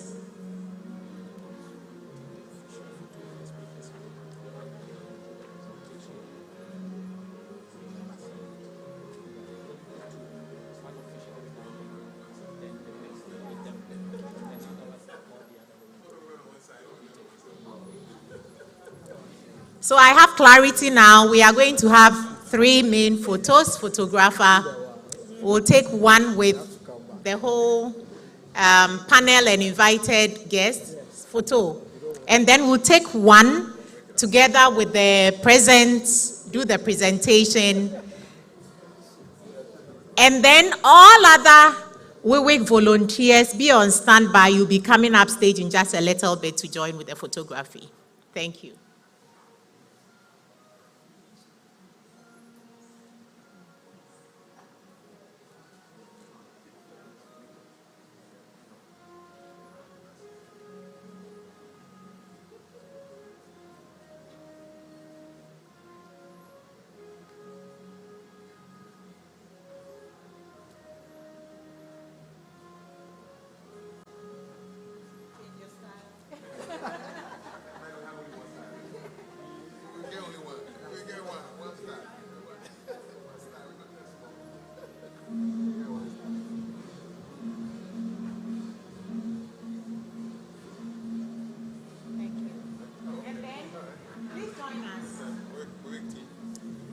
The team to do the presentation to our speakers.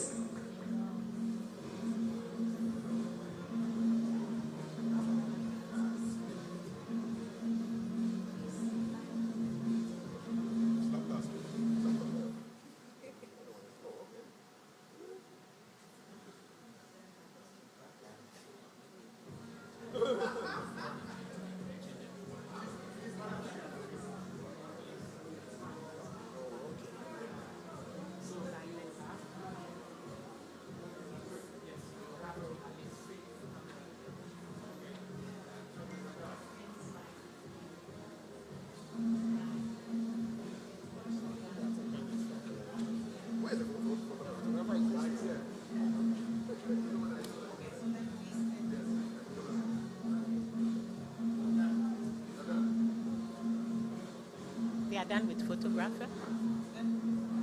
Should I come here?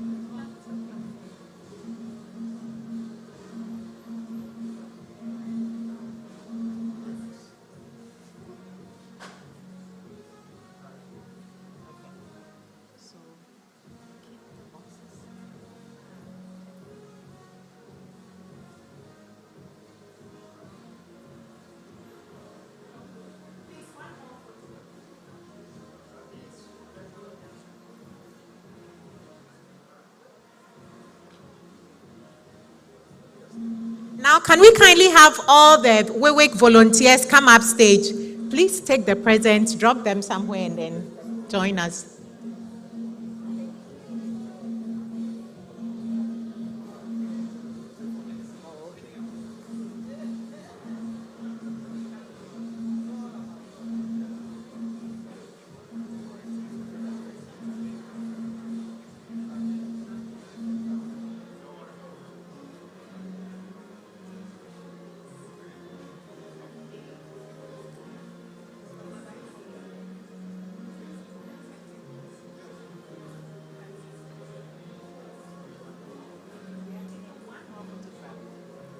So the final photograph has all the guests.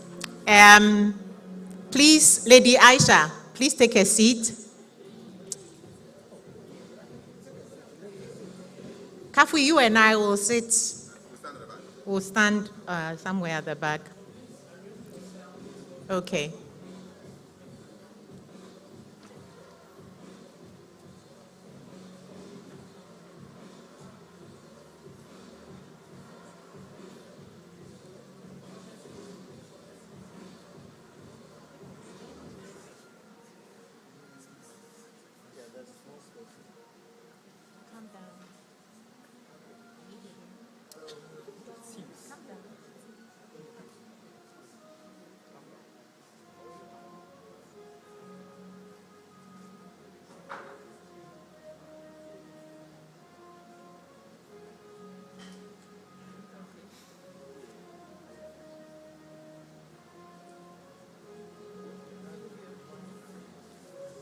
Thank you all so very much. We appreciate you.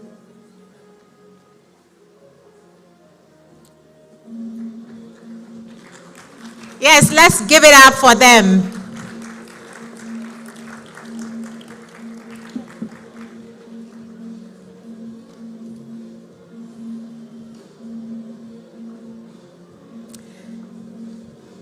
So I'll start with the exposition, which leads us into the panel discussion.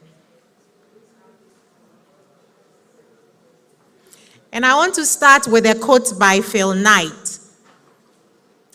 And the quote says, "Build your own dreams, or someone else will hire you to build theirs."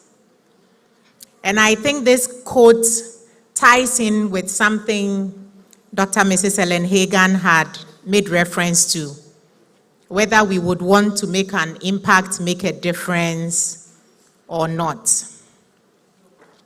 Lady Aisha had also made reference to what we will do with the dream, whether we will make the dream big or will be satisfied with keeping the dream small.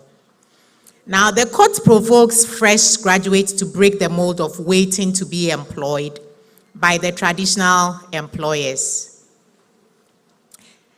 Breaking the mold, transformation through personal enterprise is the theme for our 10th anniversary, WiWIK 2025.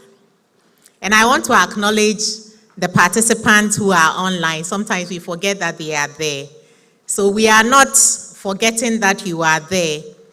Wherever you are joining us from, we want to appreciate and acknowledge you too. And we hope you are engaging in the chat rooms there.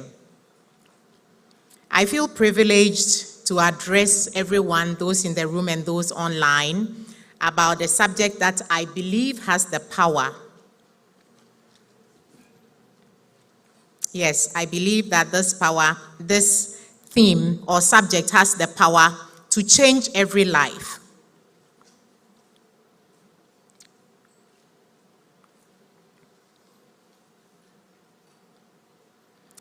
And it's about taking control of your destiny. It's about breaking free from limitations. It's about creating your own path to success. From our speakers, from alumni that have shared, they are all seemingly saying the same thing, sending the same message. And the topic for the panel, breaking the mold, transformation through personal enterprise, is going to afford us the opportunity to dissect and gain understanding and insights that help us to do just that. When we talk about breaking the mold, you may define it to mean challenging the status quo, defying conventions, and pushing beyond the boundaries of what's considered possible. It also means embracing innovation and taking calculated risks and being open to new experiences. From the examples that have been shared, taking HR to the heights that Dr. Mrs. Ellen Hagan has taken it, setting up the Legacy Girls School, which makes a difference in the lives of many girls and many homes. When we break the mold, we open ourselves up to new opportunities and to new perspectives and new levels of growth. Personal enterprise is also about harnessing your passions. Hello. What are your passions? So it's about harnessing your passions, your skills and strengths to create value and drive transformation. It's about being proactive. It's about being adaptable and being resilient in the face of challenges, which may include economic hardship and even unemployment. We have the Unemployed Graduates Association. What will you do with such challenges? Through personal enterprise, you can turn your ideas into reality. You can create your own opportunities and build a better future for yourself and for others. Our panel members here have done just that, and the initiatives they've taken has impacted the lives of others beyond themselves. When I think about characteristics of personal enterprise, they would include the likes of a willingness to take calculated risks. And I heard Dr. Victoria Kwakwa make reference to that. To leave Washington and to come to Nigeria, that was a calculated risk. We should not shy away from that. We should not shy away from experimenting. It includes a passion for innovation and creativity. It includes a commitment to lifelong learning. I was listening to Dr. Ellen talk about the many places where she has gone to school to learn. And I'm sure if I check, she's probably still doing some learning somewhere about something. So lifelong learning and self-improvement. A focus on building strong relationships and networks. When Lady Aisha was speaking, you also heard how she had to meet Mark and the conversation with someone. A resilience and adaptability in the face of challenges. These are what personal enterprise look like. And our panelists here today will exemplify personal enterprise, and we will learn a lot from them in just a few minutes when I take my seat. They are all entrepreneurs who have disrupted industries. They have pushed the boundaries of creativity, and they are leaders who have driven positive change in their respective spheres of endeavors. These individuals have broken the mold. They've transformed their communities, their industries, and inspired countless many. They are an impressive group of entrepreneurs, innovators, and thought leaders who have successfully charted the uncharted path. And they are going to share their experiences. They are going to share insights and expertise on how to harness the power of personal enterprise to drive transformation. So please have your notebooks and pens ready. We are going to explore some of the challenges they have faced, the strategies they have employed, and the lessons they have picked along the way.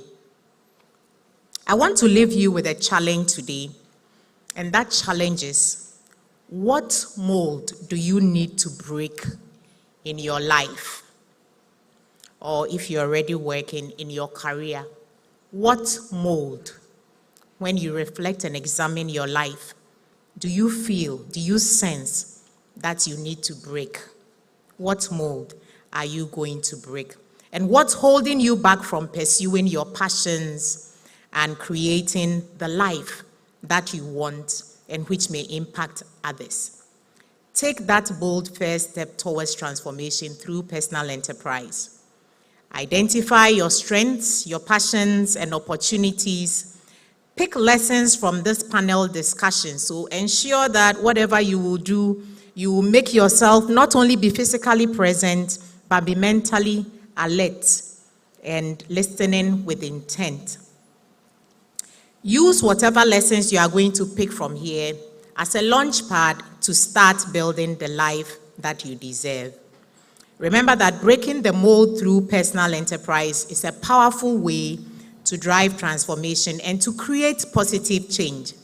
It's about being proactive, being innovative and resilient, and about harnessing your passions and strengths to create value and to achieve your goals. I hope this exposition has inspired you to pay attention to the discussion by the panel and equipped you to take control of your destiny and to break the mold. I'll pass the baton now to Kafui to take us away. Let's give them a round of applause.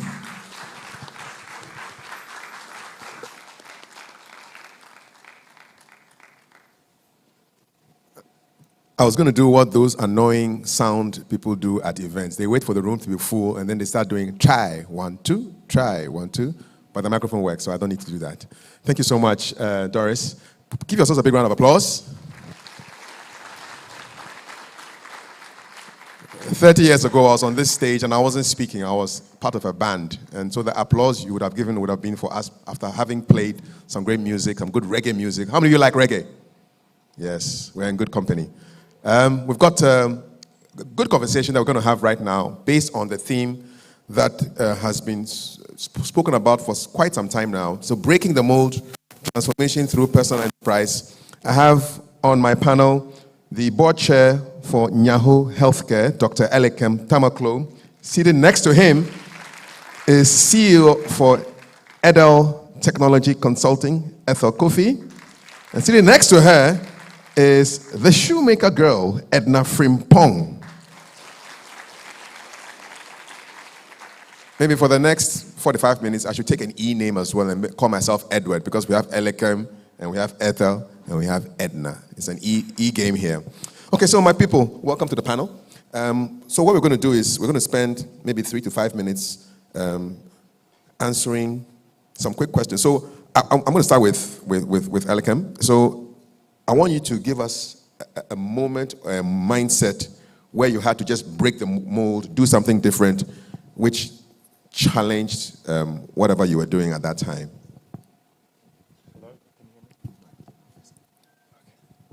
Hello. Hi, everyone. Hello.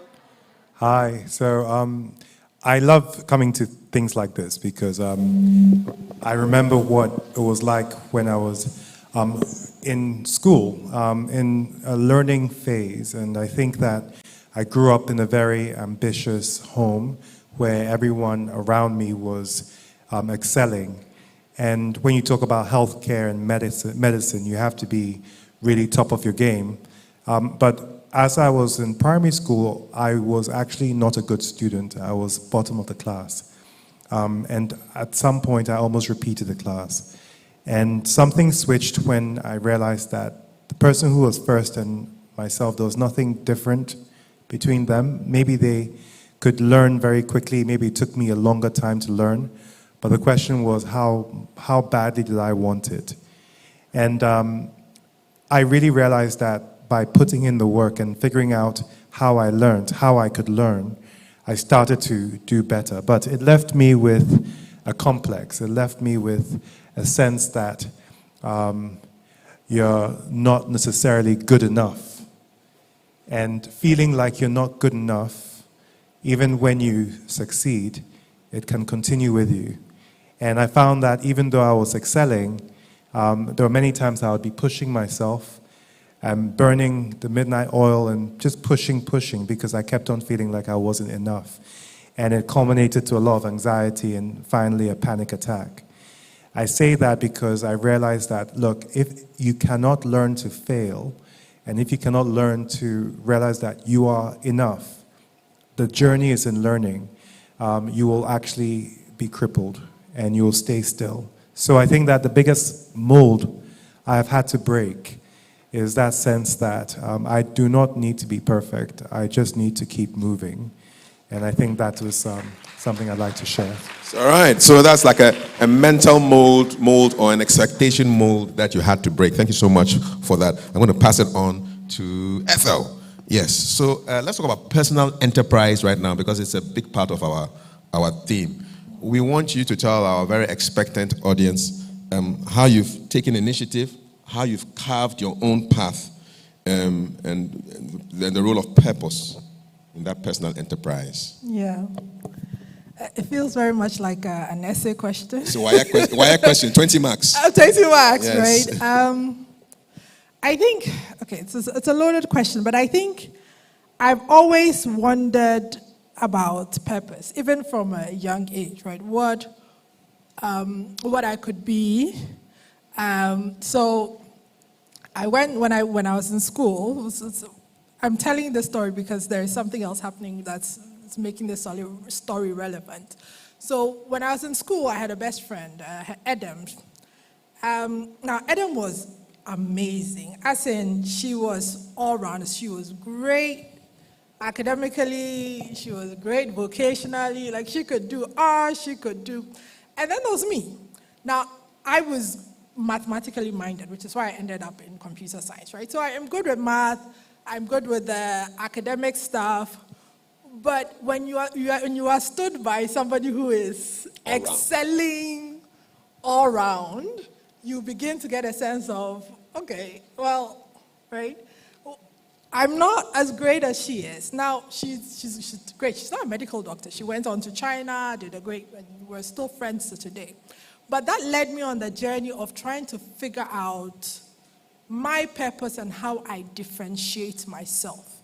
So one of the lessons I learned really early was that I didn't necessarily need to be the best. I just needed to be different enough that I brought value. Right? Because there was no way I was competing with Adam. It was just, because again, for some people, it comes very naturally to them, right? And so when you have to work 4 or 5 hours for something somebody can sit in the classroom and get, you've got to figure out another plan. Was it annoying? It was very annoying, right? But you've got to figure out another path, another plan. And so a lot of what I've done with my life and my career is no longer trying to go head to head, right? It's figuring out my own path, what it is that I absolutely can do better than anybody else. Which combination of skill sets do I have that I can bring to the room that will make me stand out? Because again, I was also born into a home of very ambitious people. You must be first. You must be top of the class. And so for me, in all the lessons, it has been, how am I differentiating myself? How am I not disappearing in the crowd, right? Okay. I'm not average in my house. It's very funny because I have kids, and my daughter, when we were going, you go to the school, the hospital, and they do the markings and whatever. They check their weight and whatever. My daughter is just right in the middle. She's for a girl, she's a average height, average. And I remember my dad said, "Oh, this house, we don't do average," right? Just like and I laughed, but I was like, actually, that's how we were all brought up, right? And so in the learning that I have to forge my own path, I have to find my own way. I, in my mind, failed my SSCs, right? I was a science student. I made my course, I had B's in my course, and then I like C's and things. It was really bad for the perspective of where I was coming from. And I remember having the conversation with my parents about, okay, so like where is the path forward? And I was like, no. It was when I discovered computers, and I thought, okay, computers make sense to me, and ended up in a career in computer science. Okay. But it was in that moment that I was like, okay, I am still, despite this one failure, because it was at the time my biggest failure in life, I'm going to take this failure and I'm going to be the most aggressive, focused version of myself in university that you're going to find. So I remember, I think, maybe the end of my first year, one guy said to me, Ethel, you just pass library, you just pass your room. And I was like, I came here with a plan. Your eye read. My eye read, because I remember seeing my dad cry for the first time. Because of your results? My results. And as a child, when you see that, you go, oh, no. This doesn't happen again, right? Okay. And so for me, the path to purpose, learning through failure, trying to figure out what it is that I can do differently, and then also just following my curiosity. Okay. Because, to be honest, it's unfair that at this age, they expect you to have figured out what you want to do, what you want to be. It's too much. I think it's unfair, right? Okay. And so follow your curiosity. I like this now, so this is what I'm pursuing. You will get to a point where you have more information, and then you can find the next path. Thank you so much. Put your hands together for her.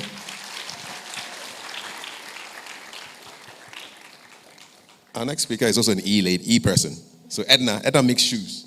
You're the shoemaker girl. You build shoes. The ones you're wearing, you made them yourself? Nice one. Shouts, shouts, shouts. Yeah. Please give us something that you want our audience to take away with them about owning their journey and building with intent, like the way you build your shoes. Thank you. For the shoemaker girl, I grew up in a home where my dad is a shoemaker for over 20 good years. And I was staying with him all my whole life. But I realized that the shoemaking he was doing, I wasn't seeing results with it. We have other shoemaking brands in Ghana doing so well, Horseman shoes. And you could tell, or you could see the result. But my dad, we weren't seeing anything. And I was working with him then. I was still schooling. I was a weekend student. And on weekdays, I work with him. So anytime I'm working on the roadside or hammering, I could see people watching me. I was young then. How young? I was 15, 16, 17. Okay. Right. And I said, the way people are watching me like this, maybe when I enter into this industry, I'll get the mileage. So maybe if it was you, you might think, okay, why are they looking at me like that? And you feel shy. But I took it in a very good manner. And that was it for me. But I stopped the shoemaking and I worked with an NGO. But unfortunately, COVID came and I lost my job. Now, I was sitting down one time and I asked myself, so what is in my family that I do not want it to die? When you go to your campuses or your various hostels, ask yourself this question: what is in my family that you do not want to see it die? Mine was the shoemaking, because my dad never learned the skill. And so I realized that, okay, if it was a gift, then it means God gave it to the family, so I have to own up. And I was the first child of him. And then I went back home and I said, okay, I'm back to this business. Let me take this business and move it to the next stage. There's no money. Maybe the opportunity I spotted was the fact that my dad was into shoemaking, so I will leverage on that. I was then schooling, so I go to campus, and weekend students, everybody in the class are all big men and big women. And the lecturer will come and say, introduce yourself and tell us who you are. And I'll tell her, oh, I'm Edna, I make shoes. And there's a lady in the class, she has always timed me. Anytime I say I'm a shoemaker, and she'll be like, you dear, anytime they say, introduce yourself, then you say you're a shoemaker. She always do that so that it will belittle my spirit. Yeah. But the lecturer was like, don't mind her. Own up to your story and let the world see what you are doing. I'm telling you, the whole students knew what I was doing. And from that was the classroom I had my first client from. And so I'll go back to the shop on weekdays and I'll go and make the shoes and come back to the classroom. Then one time, one lecturer said, oh, everybody should be on social media. We are going to have a school project. But you know, students, after a project, you throw it away. But I said, okay. The lecturers made mention of a platform that was so good. He said, LinkedIn, you get a job. So jump on that platform. And by then, I've tried Instagram. It wasn't working because, you know, unless a celebrity tag you before you can get the mileage. But I said, okay, let me try and make a post here on LinkedIn if it will work.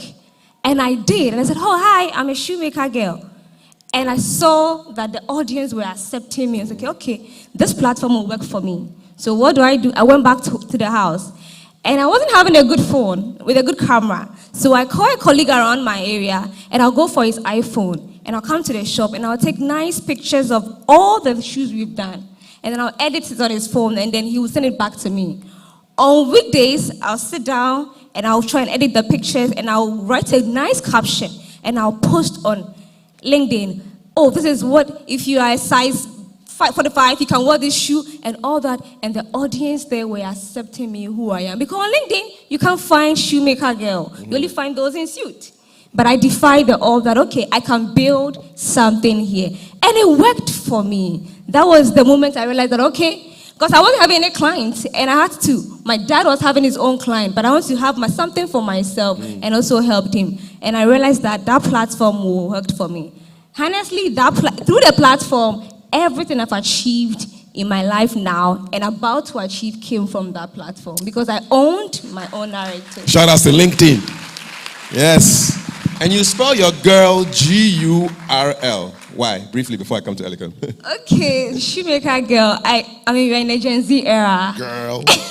And I wanted something different, something that when you show, I did communication and PR, and I think maybe what I was taught in school, I had to incorporate that in it. So if I do it girl, it's normal. But when I do it girl, people will want to find out. Is it pronounced differently? The same thing, girl. Girl. Okay, all right. Okay, thank you so much. Shout out to the Showmaker Girl. We're going to talk a little bit now about empowering innovation and entrepreneurship, and I'm going to start with Dr. Tamaklo. So, health is the healthcare system is, your profession is probably a traditional profession, and most African families say, okay, you're either going to be a doctor. I hear there are some families where there has to be a doctor and an engineer and a lawyer. I don't know whether that's your family, but can you share a time where you had to take an initiative outside like the traditional structures to make an impact? Breaking the mold again. Yeah, no, it's a great, and I love hearing, this panel is amazing. When I was a student, and I'd like to say that I was a creative.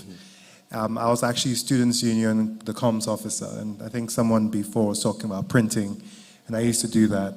And I think that curiosity is really critical at every stage in your life, because if you are already leveraging what's around you in one sector or in one stage of your life, you will continue to do that. It's about who you are. So you don't necessarily need to do something different when you find yourself in a different phase in your life. And so I think that I've always constantly been curious. I've always wanted to know what's going on. I've loved interviewing people, learning about who's doing something. And so when I came back to the family business, and I never wanted to do that, I wanted to work with Doctors Without Borders. I'd gone to the DRC, and in the DRC, I'd seen internally displaced people. So these are refugees, but within your own country. I realized that there is no way you can solve such complex problems with traditional means. I looked at the problem and this is not going to be solved by anything that's happened before. So when I came back, automatically technology was the first thing. And moving to digital health records was the number one thing I needed to do. That was step one. But then there were no vendors locally, there were no vendors internationally who were giving to Ghana. So we used an Indian-based company, and it was very expensive. But then every time I kept on wondering, there's now going to be AI, and if we can't manage our own data, how are we going to leverage that? So a friend of mine, again, by interviewing and being curious, a friend of mine was one of Ghana's first startups that did really well. We decided to do a proof of concept and see what would it be like to create our own EMR. So we then decided to do a startup. And with that, we started to play around with doing something. Now, to cut a long story short, we created what I would say a small product in 2020. And then COVID happened in March. Our organization picked the first case of COVID. But at this point in time, everything is shutting down, there's confusion.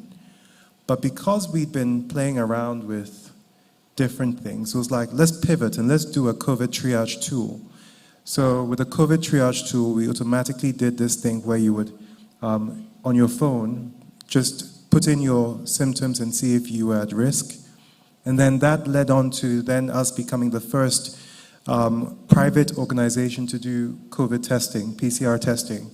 And the way we did that was by actually having this solution, quickly modifying it within weeks to be able to actually do the PCR testing, because no one was doing PCR testing for COVID. You had to be very quick and pivot. If we had used a traditional company, they wouldn't have been able to do a solution. Okay. But because we were already playing around, we were able to do our own solution, and we're able to integrate into a national database so that every time we did a test, it would actually be updated. So during that time, we had the data. We were able to actually put in data every day, it would be updated. And so I think that the story I'm trying to share is that if you are consistent in your value system and who you are, it continues, and you will never know what will happen in the future. And so I would encourage everyone to stay curious, keep testing, because right now AI, no one has figured out the use case of AI in this context. That means that it's going to be people who are curious and playing around with it, people who are going to be figuring out how do we use this in the market, in the marketplace. How do we leverage this to start looking at simple things that no one in any Western society can think about? I'm sure Ethel will be talking a bit more about things like this, but I think you don't need to be a technologist to do this. You can start right now. Thank you so much. You can start right now and taking advantage of situations to build something new, and just pivot, be very fast. That's what I got from you. To Ethel now, let's talk about bold steps. I mean, can you just remember maybe some bold steps you took to create something new or build on something that was already there, and how you went about it? Well, the joke I have with my friends is that there is a very thin line between being brave and being stupid.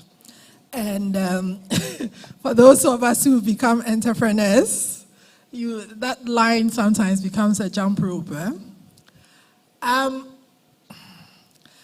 lot of the things I suppose I can speak about now, because they happened early and years ago, now they are part of the sort of zeitgeist. So the thing that comes to mind is, we built Women in Tech. So Women in Tech is the largest women in tech group on the continent. So there were 5,000 women. We're 5,000 women strong across 30 African countries. And our work started out as I wanted to create the girls' club, right? I wanted to create a way for us to pass each other opportunities, to learn from each other, because so I didn't start my career in Ghana. So my first job, I was working in the UK. I worked as a software developer. I was building travel systems, so airline systems, train tracking, that sort of thing. And I realized you're the only woman in the room. You're the only black woman in the room. And I realized that problems that I didn't see when I lived in Ghana. You go into the room and you realize, okay, there are definitely, headwinds here, and how do you navigate it? So I had been thinking about, what do I do? How do I support specifically women like me? And again, the story of targeting women is because in part of my story, my parents have girls. And I grew up watching my mother being talked about at funerals, how she didn't have a boy, and how this was a thing, right? How many girls? So we're three of us were raised in the same house, but 2 daughters, 1 cousin. And it was a thing, because I remember being 9 years old, 10 years, going to a funeral and people saying, so all this, and then she wouldn't even give him a son, right? And so I grew up. They don't know about X, Y, and XX. I know, right? As if it's her fault. So I grew up with that sort of hearing those things. Now, my parents did a really good job. I think they tried to do a good job of insulating us, right? But again, these things seep out, and children are smart. They hear these things. And so for me, there was always this chip on my shoulder about making my mother look good, right? And so that was sort of part of, I suppose, my purpose, in that it was never going to be a thing that she didn't have boys, and so, right? So when I tell the story of how part of my career has honed in on supporting women, that's where it comes from. Okay. And so I said, how do I support women like me? How do we build together? How do we learn from each other? How do we become a force for good? And so Women in Tech started, we started out as Women in Tech Ghana, and I called all my friends and I said, if you know a woman that is in tech, I am paying for the drinks, I'm paying for the food, let them show up at this location. I didn't even have a speaker or anything. I was just like, let's show up and we'll chat. And then that day we had Estelle Akofisora, who was the Google country manager, Otimayu, and she was the Microsoft country manager. And a lot of high-profile women in the tech industry showed up at this random event. And I realized, and there were 70 women in the room that day. And now you're 5,000. Yeah, now we're 5,000, right? Wow. There were 70 women in the room that day, and I said, there is a need here.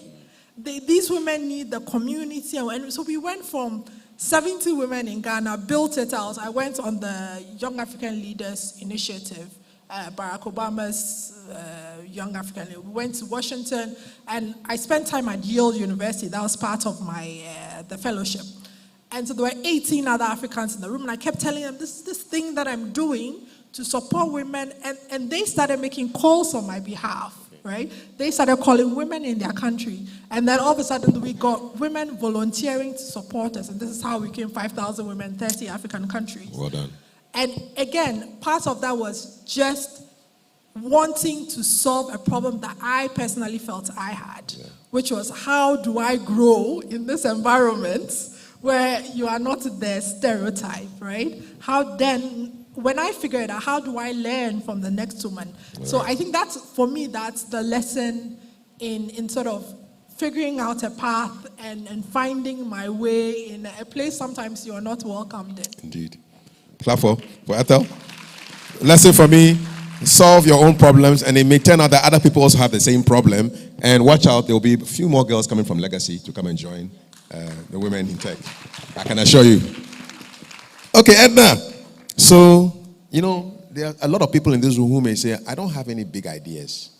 My ideas are not wild ideas. They're not big. But I want to make a difference. Based on your experience, what would you tell people like that? I don't have big ideas. Big ideas. Everything, you can try everything that you want to do. There's nothing like a big idea. Everything started small. So I keep saying that impact starts with one. Before you get billions, you need to start with getting one before you get that. Sometimes you have to try before you get the jackpot. Let me tell you a story. Yes, we want a story. So, I wanted to train women in shoemaking, but I didn't know how to go about it because are the women interested in learning their shoes? I did a whole model, everything, and I think I made publicity. I didn't get the people. And I stopped. And I went and wrote my book. I placed all my ideas, my experiences in a book, and I launched it. And then a year came. I got an opportunity to work with Springboard Foundation and MasterCard Foundation. And they said, oh, Edna, we are looking for some YLOs for them to train some people for us. Will you be available? What's a YNO? Youth-led organizations. Okay. And my company was fortunate to be part. When I saw the brief, I was scared because I had this idea before. Now, the reason why I was scared because it was 7 days to train these women in shoemaking for them to get a skill. How possible was that? And I said, okay, I'll try it. And I talked to my people, other shoemakers around, and said, I have a big idea right now. We need to train some people how to make shoe in 7 days. How are we going to make it work? And fortunately, the ladies were good. They were so ready to learn because we can't waste money on them for them to come and joke around. And they came. And when they came, I needed to come up with an idea for us, for them to be able to learn the shoemaking in 7 days. Not even up to 7 days, 5 days. 5 days, okay. Working week. Yes. And you can't work alone. You need to work with people. So sometimes if your idea scares you, or you think that the thing you're working on, you can't figure it all, get up people, look for people who believes in the same idea, the same vision, and talk to them about it and work together with that dream. And so I talked to a few people in the shoemaking industry, and they also gave me the idea that, okay, you can do this, you can do that, we can also support you in doing that. Fast forward, the D-Day came, and these women came. Before they were even coming to the shop, they had to come and survey the place if it was good for them. And the first place they came, they said, okay, this is so small for them, they can't be here. And I said, no. And I said, okay, don't worry, I have another shop we can go in. So they had to come to another shop and come and survey. And okay, this is okay for them. They can utilize this place. And when the D-Day came, and then these women came to learn the skill. But when they were coming, we had a training model for these women. I haven't done a training model before, but thanks to AI, and thanks to my team, we're able to come up with a good curriculum with this for the women. And knowledge is not only in my head, others also have it. So I had to deploy every person, shoemaker, take care of one woman. There were 6 women. And at the end of the day, it's 5 days. These women were able to learn the skill. Because before then, I was scared that these women might not be able to learn the skill within that 5 days. So we could teach them how to make the top. Yeah. And then when they go back to their various homes, we do the rest virtually.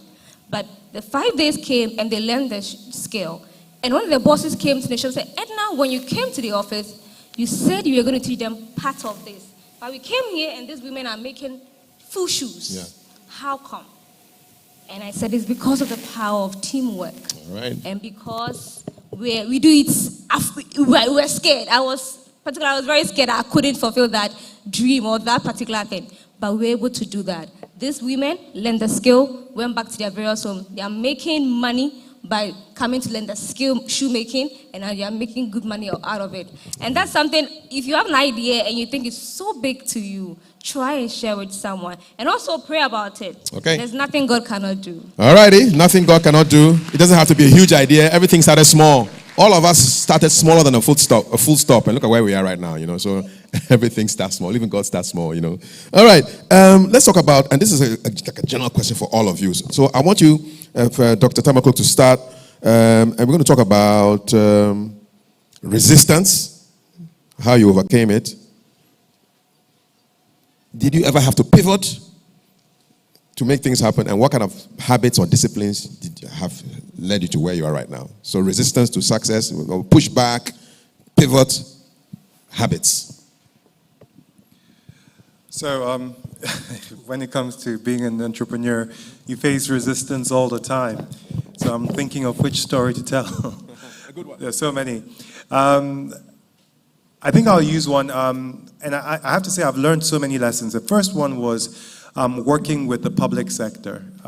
As a private organization, healthcare is a social enterprise, so there's a continuum. You cannot distinguish between public and private. If you're sick and you go to the closest hospital, we have to look at taking care of you. I think that the reality is that the public sector and the private sector are fragmented. And even in private sector, it's fragmented because each hospital sees the other person as a competitor. Now, during COVID, I saw an opportunity because everyone was worried. Everyone was having the same challenge. And for years, ever since I came back to Ghana, because I had trained outside, I tried to look at how do we come together and unite about the common issues facing our organizations. But despite trying, no one, I was obviously young, so I was seen as a young boy. And so it was that sense of, everyone is trying to do their own thing. You're still young, man. I'm still young, but I was younger. Okay. I was younger. I'm not a Gen Z. But at the time, I was a millennial. Do you still know what that is? The Gen Z guys are in their own world, man. I think that the reality is that there was a burning platform. There was an opportunity. Everyone was worried. And I think that in terms of understanding why do people want to come together, it was really an opportunity. They say, do not waste a crisis. So I was actually on the national COVID workforce, but I was not representing private sector. I was only one organization. And so the reality was that, okay, this is an opportunity. So guys, we all need to coordinate. And so we started talking. We started looking at the private specialist hospitals. And then we decided that, let's officially form an association. And, the reality is that when there are elders, you have to respect your elders. And so there are people who have paved the way. Even though the organization I run is 54 years, I was not the one who built it. There are other hospitals that the founders are still there. So I realized that I cannot come in as the person trying to drive this thing. I have to come in as a servant. And so I would go to each person and ask them, what do you think needs to happen? How do you think it should go? In order to get consensus, I need to change my strategy. Exactly. And so at the end of the day, I was like, I'm not looking to be the leader. I'm looking for us to come together. We formed the association. It's called the Private Specialist Hospitals Group. We then, Aisha is here. We were like, we need help with a lobbying project. So PwC came in to try and look at how do we form a lobbying project with government, and we started to engage. Now, when we're doing this, we're like, we need our first chairman, and I thought that would be the most senior person. Then all of them turned around and they said, you should be the first chairman of this group. Yep. And I think that is a lesson I've learned, that, if you should look to serve. Sometimes there is a gap, there's a vacuum, and you have to lead, and you have to lead from the front. Okay. So you need to know when those situations are. But I found that every time I've decided to put myself, like Suarez, take one for the team. Dr. Hagen, whenever I've moved away and I've looked at the vision of whatever it is, and I've said, I'm coming to serve that vision, God will he will do his part. I mean, he will elevate you. I mean, the time will come, but right. You know what you've done. And I think service is my biggest lesson. Service. So I would like to say that, long and short, do not look at people who are here as having done it, even right now. Still doing. The way to overcome resistance is through service. Okay. Overcome resistance through service. Yes, Ethel. So resistance, pivoting if you ever pivoted, and some of the habits that have brought you here so far, disciplines and habits. Okay, so pivot, resistance, pivot, habits. Yes. Well, I think for anybody, and I suspect we all face this, when you're young and you start a business. So I moved back from the UK to start the business because I thought it made sense to start a business in Ghana. What was your biggest pushback? You're young. Mm-hmm. What is this small girl doing? What is this small girl doing trying to come and pitch me software? Was it annoying in the beginning? Yes, but I also recognize that it's a cultural issue, right? It is, what is this small girl doing? And so I think the first time and the first few times I would go into a pitch, sometimes you would see people's eyes glaze over because they're not taking you seriously. And I think I figured out one, that I needed, so one of the things I realized was, well, I'm not a great salesperson. And every time I say this, people are like, I'm not a great salesperson. Mm-hmm. So I need to do the work before I enter the room. Mm-hmm. And I had a great coach who said to me, when you enter a room to pitch something, at least half of the room needs to know who you are. That's all. Right? So that there are people that are advocating for you. Yeah. And so we got on this journey of visibility. And, if I got criticized for, you're everywhere, you're on TV, you're doing this. But we understood that in order for me to go into a sales pitch and be able to, walk in and go, oh, it's Ethel. Ethel is brilliant. Ethel knows, they must have heard of you. To tech, yeah. They must have heard of me. And that's how we were able to build the business. Because there was no other way to do it. And so for me, overcoming the initial resistance of you're a small girl, what do you know? What do you know about business? What do you know, whatever? We needed to build visibility. And so we did that. Did you ever pivot? Well, yes. So here, the pivot conversation. So the first year of doing business was really bad. And so I was broke. I got really, because I came with all the money that I had from the UK. And then I came and I started the business. And Ghana bent it all for you. I tell you. and so I I have a lot of entrepreneurs in my family, and they said, hey, you also need to figure out how Ghana works. So I went and I took a job, right? I left, shut down the business. I went, I worked for, Vodafone, Teleson now. So I worked for Vodafone as head of commercial solutions. I also went to Sierra Leone. I worked with a few brands. And I used that to understand how you do business in Ghana, because that's what I didn't know. And so I did that for almost 2 years. And I figured out, okay, you know, if you're trying to sell to a corporate in Ghana, this is how you do it, blah, blah. Right. And then after the first year, I restarted the business. So I was working, I had one person, and I was working on weekends, and sometimes sometimes at night, sometimes you lunch break and you go for a meeting and you do a pitch. And so by the time I stepped away from Vodafone, I had built muscles. Yes, I built a clientele. And then you said habits. I think I've learned that the space I'm in, there's a lot of, it's fluid, right? And so I have to create structure for myself. And so one of the things I do in my personal life is to give myself a win every morning. And so I will either, do a 10-kilometer run. I will 10 kilometers? Yes. This is like from here to Accra. Oh, no, it's not. 10 kilometers. It's a lot, too. Well, okay, fair enough. But 37, I've been doing it for a couple of years now, right? So last year, I ran my first half marathon. I haven't done a marathon yet, but it's still a lot, though. 20-something kilometers is not a joke. It was very painful. I can imagine. 21 kilometers. But part of that is giving myself a win, pushing myself, showing myself that I am capable of taking a big goal every single day and conquering it even before So you win every day? Every day before I go into the office. That's one of the habits I picked up. Win every day, people. That's from Ethel. Yes.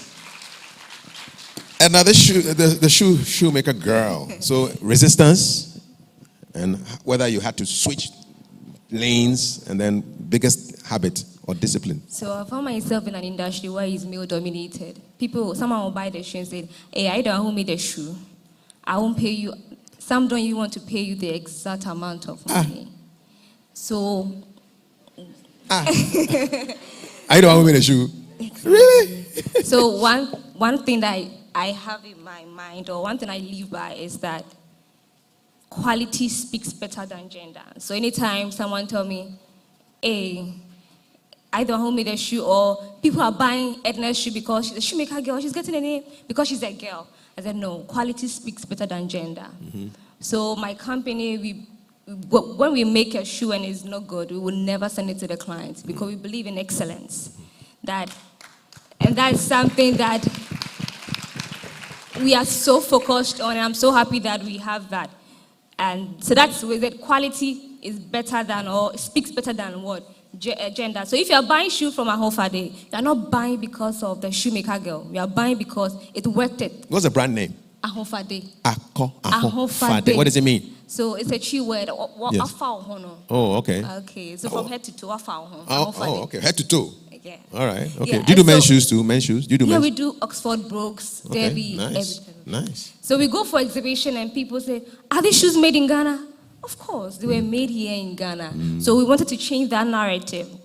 Excellent. So if you are working a shoemaker and you're doing it anyhow, we will dog you. We will not work with you. We will change you. So that's one thing that is helping the brand. And then again, because I was a female and I was the brain behind it, or face behind it, the guys, it's normal. They want to call, not to buy the shoe. To toast you. And so, what's the most interesting line you've heard? What's the most interesting line you've heard? They say, this guy, just buy the shoe and go. What did he say, man? Oh, this person. So, this person came, talked so well. And the good thing is that the person plays order for almost like 2K, 3K. So, you get some energy to talk. And then after the whole thing, are you married? So, oh God, all this. I want to marry you. So, but the thing is that... From one shoe. And the thing is that the shoes, I have not even given the shoe to... But he wants to marry you straight. Close the deal. So you have to... So one thing we have to do is to bring structure. So how do you deal with people like that? When they say things like that, how do you deal with them?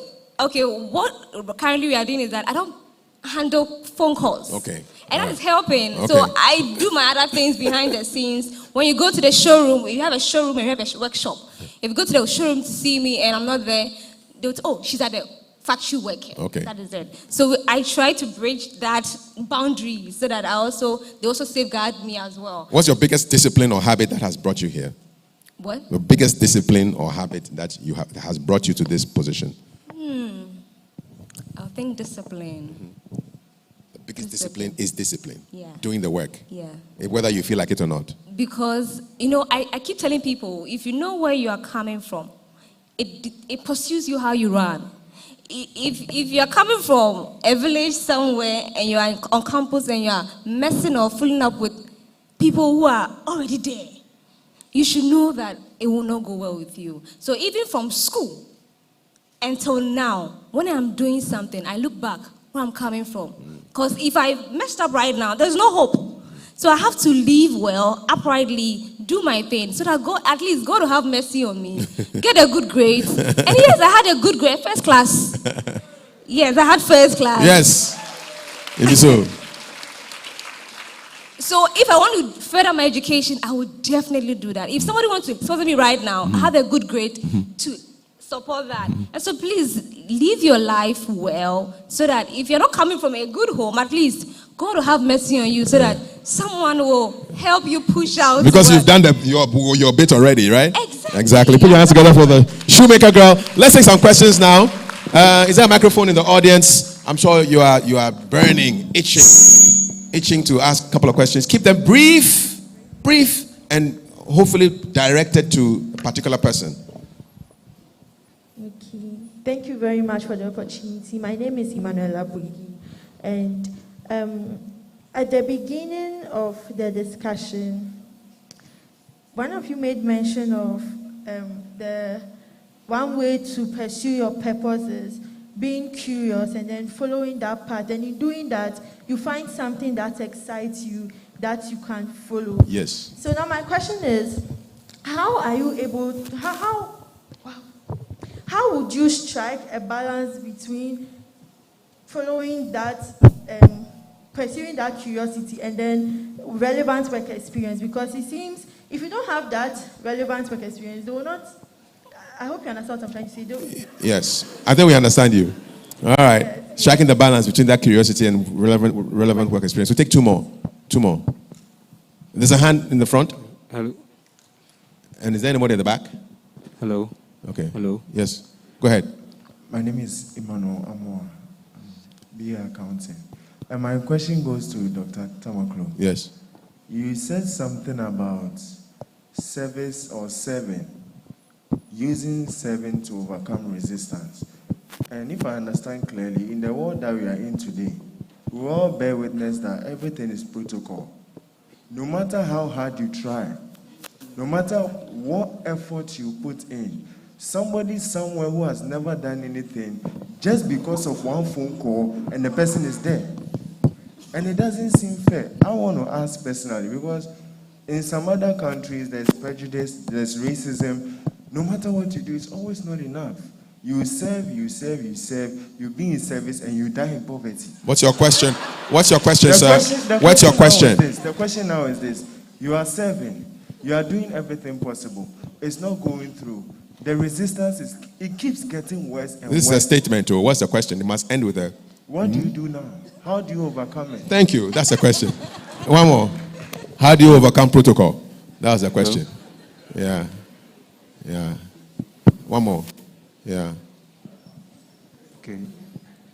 Thank you for the opportunity. Yes, sir. I'm Eko Hammond, computer engineering. So directly to Ethel, right? Yes, in the middle. So in this tech space, I want to know first how you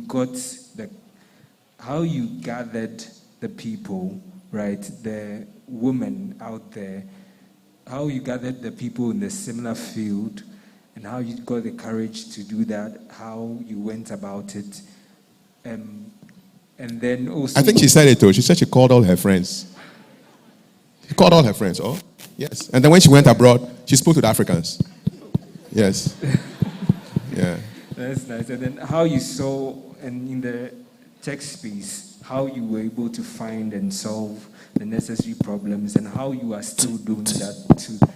Okay. So the utility of the group. Okay. All right. Let's 3 questions. Protocol.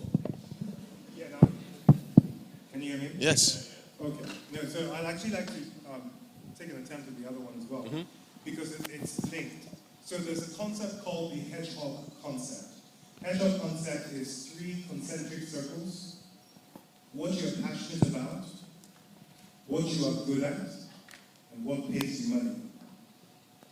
If those 3 circles overlap in the middle, that's when what you're doing, you love to do it pays you money and you're good at. Very few people are in something that's all 3.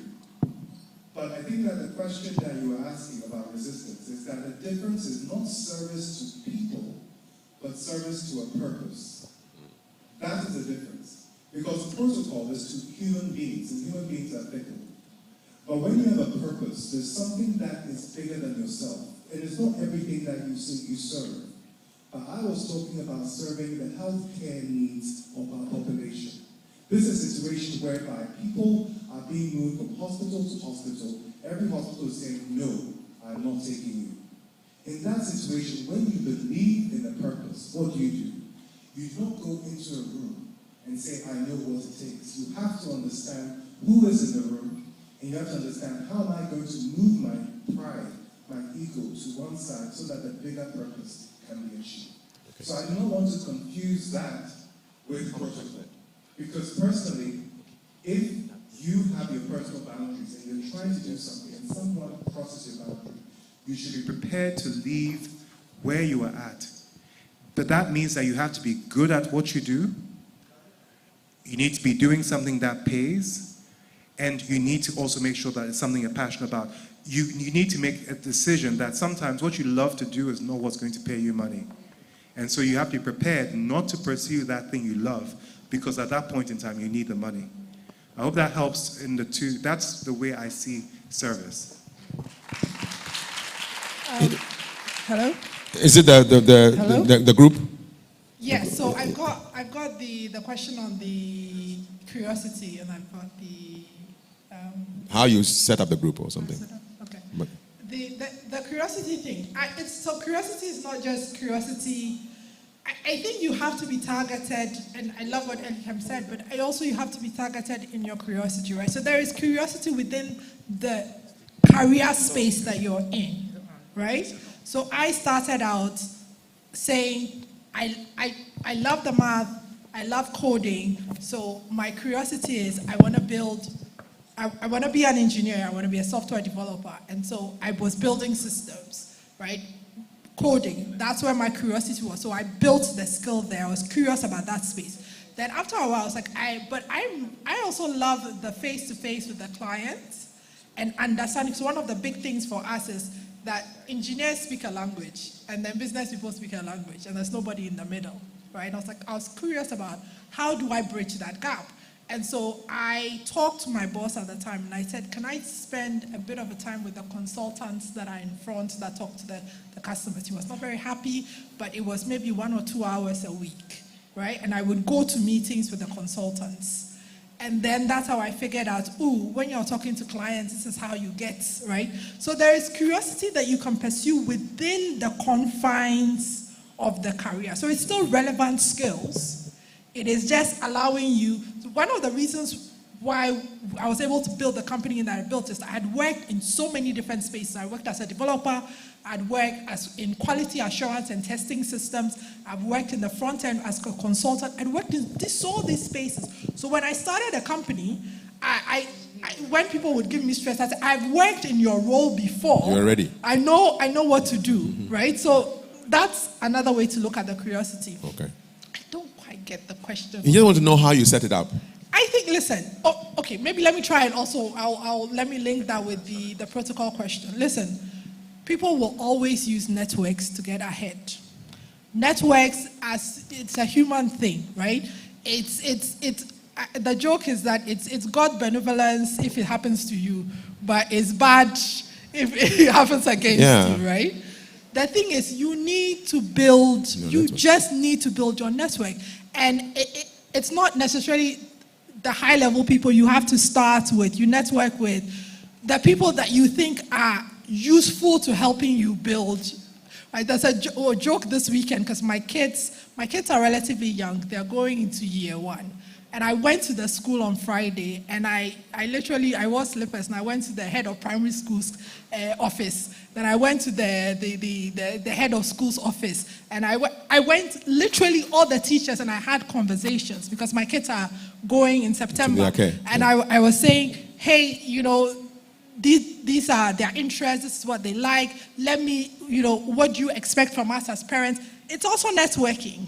Right? It's also creating a path so that when my kids get into the school, they remember the parents who came out and was having a conversation. Yeah. And I'm saying that wherever you are, some of you just put your head down and you're like, let me just put my head down and work. It doesn't always work that way, right? You've got to figure out the people that are relevant to your growth. You go and do national service. Figure out the people that are relevant to your growth. Go and sit with the CTO. Or there was one guy I said, oh, I'll take you to lunch. And it was a very expensive lunch. But I took him to lunch, and he thought it was funny, but I took him and I asked him questions, right? Figure out the people who need to know you to help you, and then you build on from there. All right. Thank you so much. That's a good tip. This is a good one that a politician taught us in this very hall. He says, if you want to get to the big person, don't go directly to the big person. Look for his PA or her PA and get the PA's contact. The PA will connect you to, because the PA knows the big person's schedule. So don't be in a hurry to get Dr. Tamoklo's contact, or look for his PA, and connect with that person. That's how you're networking. Introduce yourself. Let them know that I was at this event, WiWIK 2025, and I want to connect. Who knows? All right. Kwesi, there's an online question. Yes, there is, and we have 2 questions. One is directed to Dr. Hagan, and the question is, Doc, please, how would we bridge the gap between our mindset and our true capacity, since in some situations we need certain resources to accompany our mindsets in achieving our dreams? And then the second one goes to the shoemaker girl, and it says that you spoke about creating or building a structure around yourself.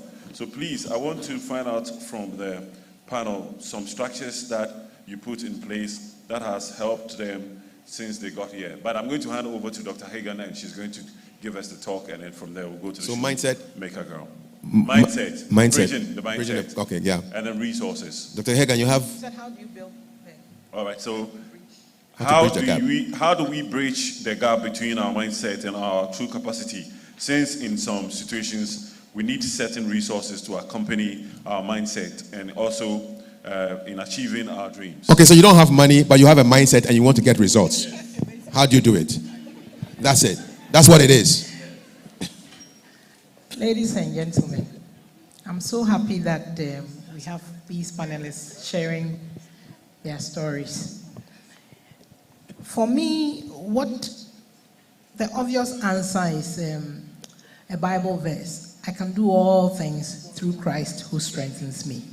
And when you are talking about mindset, you don't talk about, let's be realistic. It's not about being realistic. It's about understanding that you have the enablement. A lot of us, we depend too much on our skill set. We are trained, we are technologically savvy, we have our skills. And when we go for interviews, we believe that our skills will get us into the door, will get us through the door.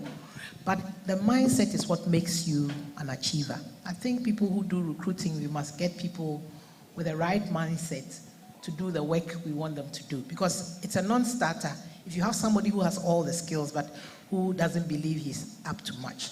So we believe that in our world now, we should have people who will be willing to create jobs for other people.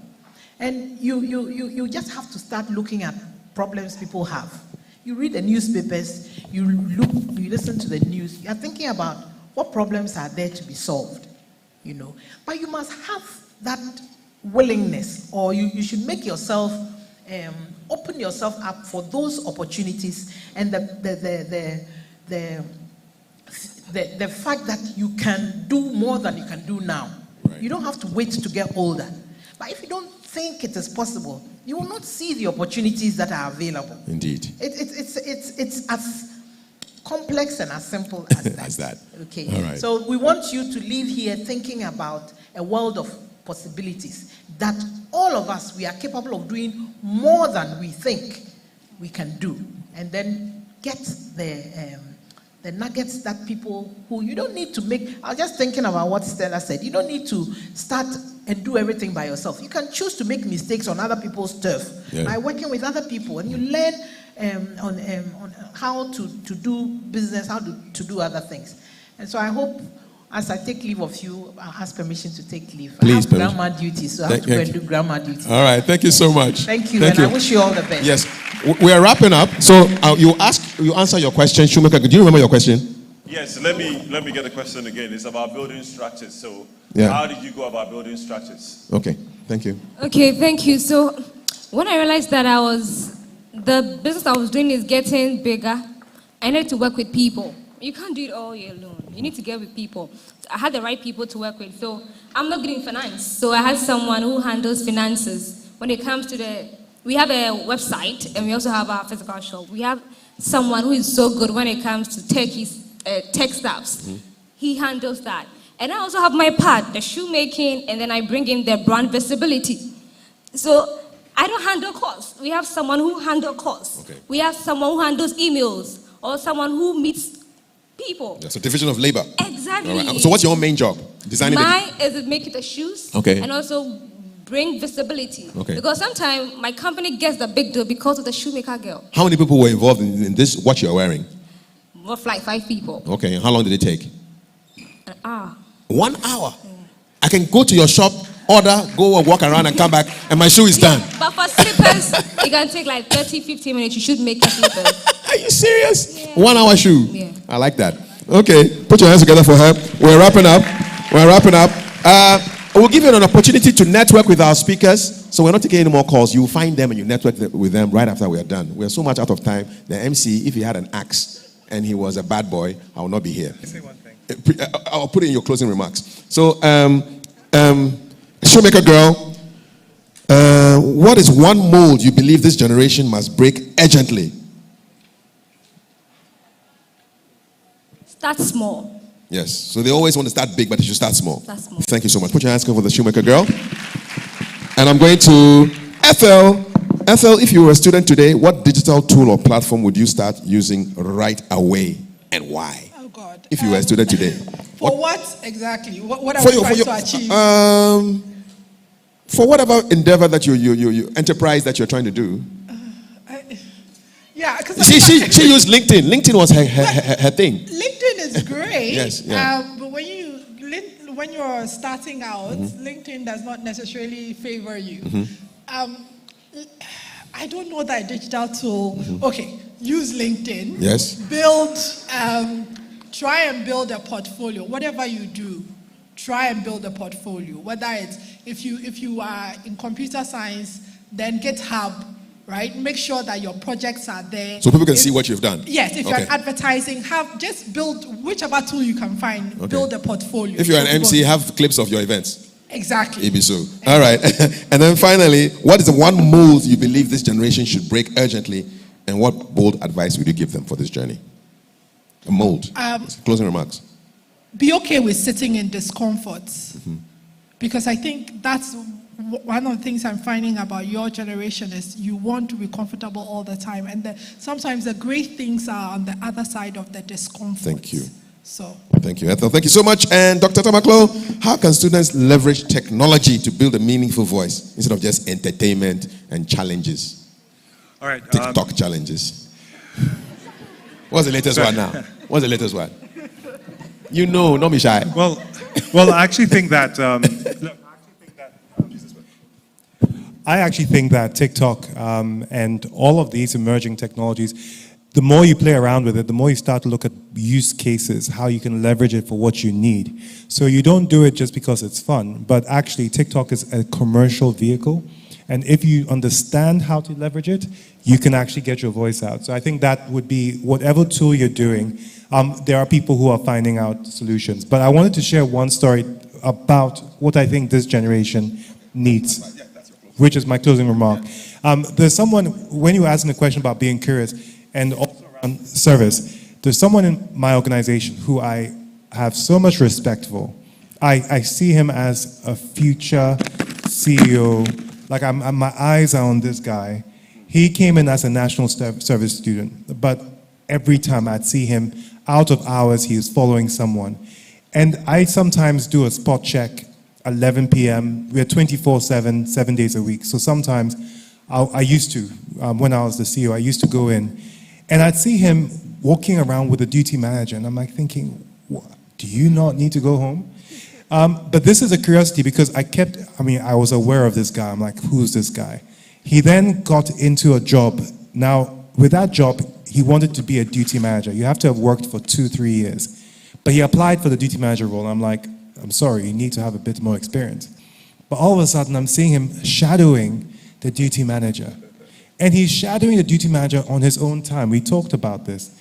And I know his name because when the role came up and he applied for that, he was the first, he got it. But the duty manager route is the route to becoming a satellite manager. And the reason why my eyes are on him is that I'm thinking, if this is what he can do when no one is watching, what can you do when he has the authority? And that's where in the Bible, the parable of the talents matters. Whatever you've been given, what do you do when no one's watching? Because someone is watching and they'll remember your name. I know this guy's name and I'm no longer the CEO, but my eyes on him. If he even tries to leave the organization, I'm going to try and make sure that either he is working with me or he's working with the organization. So that's the power you have. And keep clapping for my panelists, your panelists, Dr. Elekem Tamaklo, Ethel Kofi, and Nafrim Pong. My name is Kafui Day. I'm going to hand it over back to Kwesi Kwetia. I owe him 2 beers. 2 beers, man. Which two? Just 2. Aren't you going to take a picture? I think you should take a picture, yeah.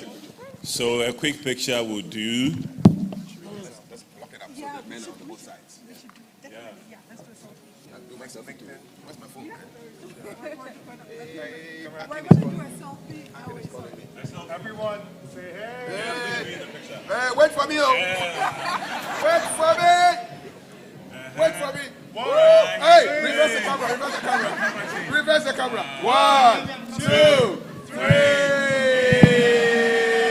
Come on. And one more. Wait, one more. One more. Okay. All right. Let's go. Oh, come on, take. All right, let's go. Kwesi, are you there? I can't see Kwesi. Kwesi, where are you? I'm right here. All of us. Okay. 1, 2, 3. WiWIK. Thank you very much. Thank you. A round of applause for our panelists and Kafui Day. And ladies and gentlemen, let me share a quick story with all of you as long as they're here. You know, as an MC, when I started out, since we're breaking the mold, it took me 3 months, 4 months before I would even get a job. But because of the power of networking, I met Kafui Day, and for many years now, I can tell you confidently that I've had a lot of jobs from him. A round of applause for him. So don't forget about networking with the right people.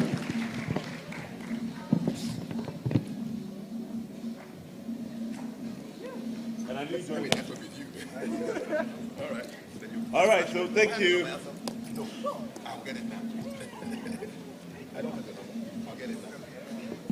All right, so we're quickly going to look at reflections letter to my 2035 self. So we're quickly going to do that. We are just wrapping up the whole conference, and after that, we're going to quickly look at honoring our WiWIK Heroes of Change. So if the Heroes of Change are here, they should get themselves ready. But in the meantime, let's look at the reflections. Thank you.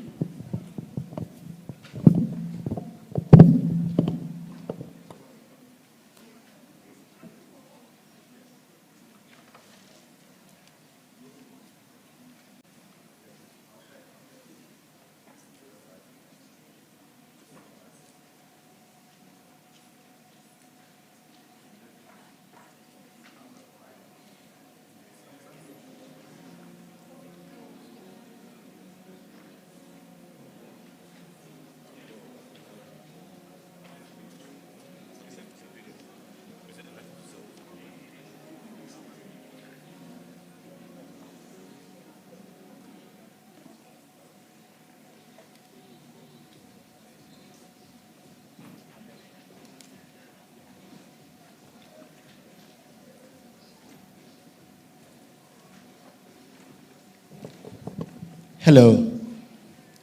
Hope we are all enjoying ourselves this evening. All right, so WiWIK 2025 10th anniversary, we are doing something new. We call it A Letter to Myself 2035.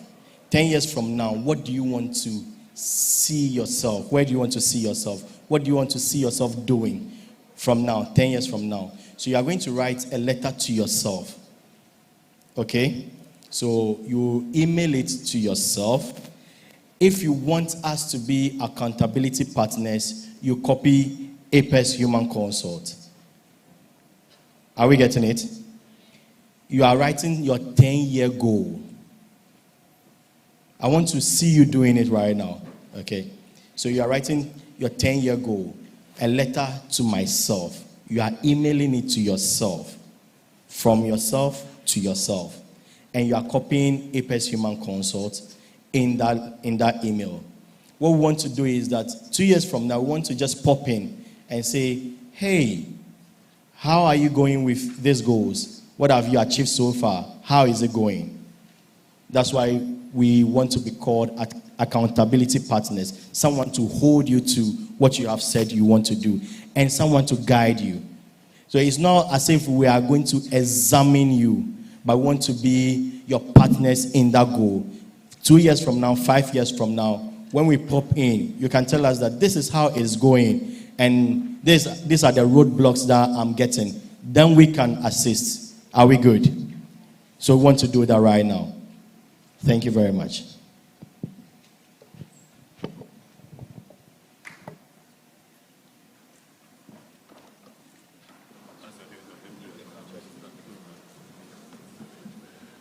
All right, so as you're writing that letter to yourself, I would quickly like to invite Audrey Gray, and she happens to be one of our partners for WiWIK 2025. Please, a round of applause for her.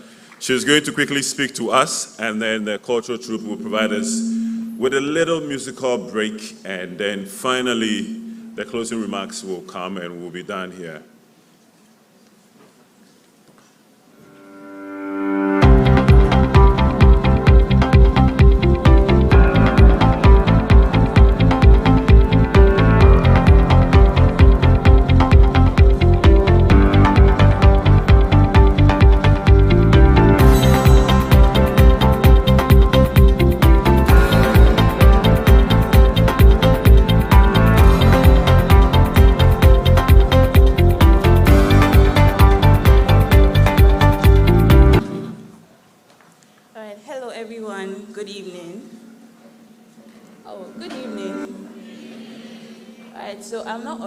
My name is Clara, and I'm a representative from Audrey Gray. Audrey Gray is a law firm. Okay, so ideally, as a law firm, we're not supposed to advertise to you. So I'm not coming to tell you that we're a law firm and we do litigation and you can bring your land disputes to us, blah, blah, blah. Because I'm sure when I said it's a law firm, you already knew what to expect. So what I really want to tell you about is how my dreams came true.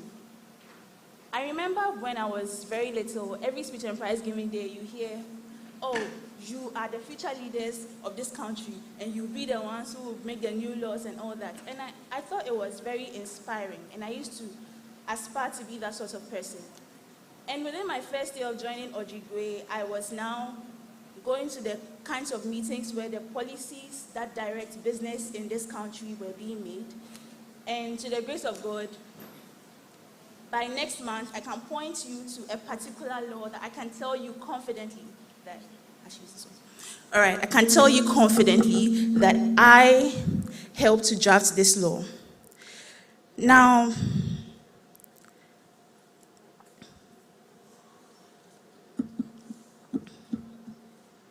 yes, I've achieved my dream. Yes, it's nice. But how can you also achieve that dream?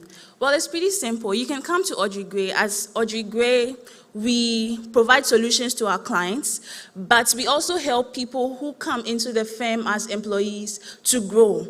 I think that in this discussion when we are talking about breaking the mold, it is absolutely important for you to have one more place where you can look and be sure that, oh, if I come to this place, I will be able to break out of the normal and be able to do exceptionally more.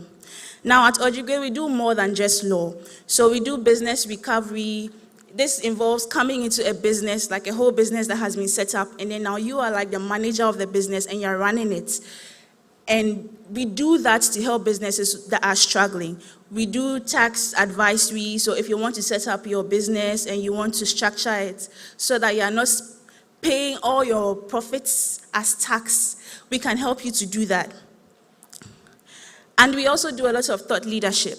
So as soon as I joined, I was being encouraged to write a lot of articles and all that. And I think that it has helped me to grow. It has made me learn much faster. But it also gives me the opportunity to mold how people see the world.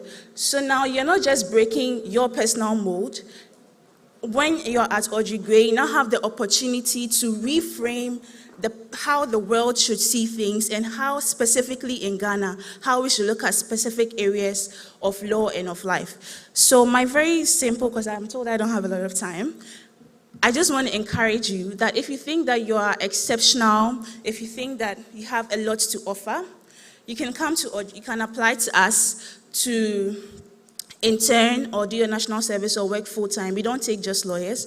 We also have compliance people. We have chartered accountants. So if you want to do anything of the sort, you can come to us. And of course, if you have a business, we are a solution center and we'll help you to sort out all your challenges as a business. Thank you very much for your time.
Thank you very much. MX24 would be our next partner to speak to us. But before that, I'd like to bring this to all of you. It's a gift that we're giving to each and every one of you. I'm talking about the participants. We would like to ask you to go to the backdrop that we have outside, take a selfie, and then go to the Apex Human Consult. As you can see, it's there. Go to their page and then post it over there. What we are going to do is we're going to select random winners, and we're going to give you gifts. We have loads of gifts, but then to find a way to give it to you, this is what we're doing. And then make sure that you hashtag WiWIK 2025_UGBS. Make sure you do that because we're going to pick you. If you're the winner, we'll call you.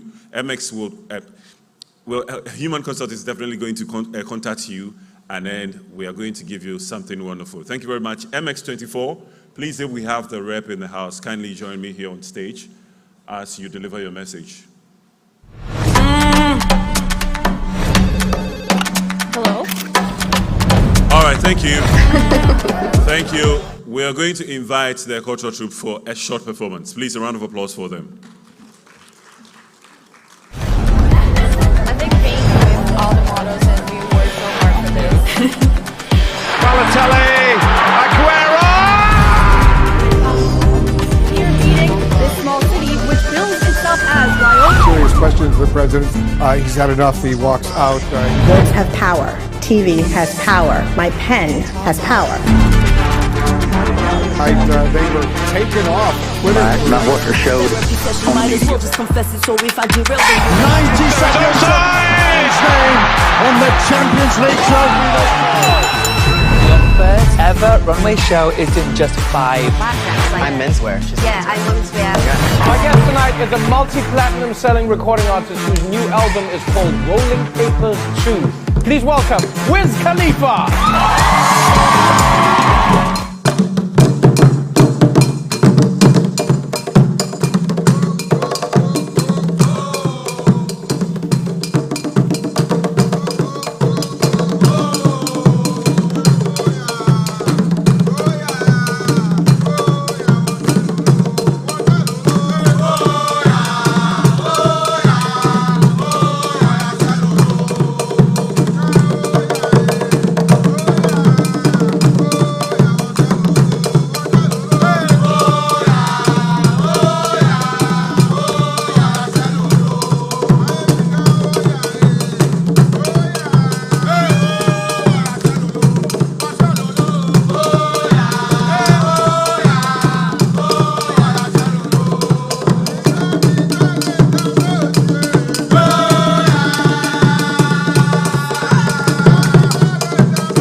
Eco-cultural troupe. A round of applause for them.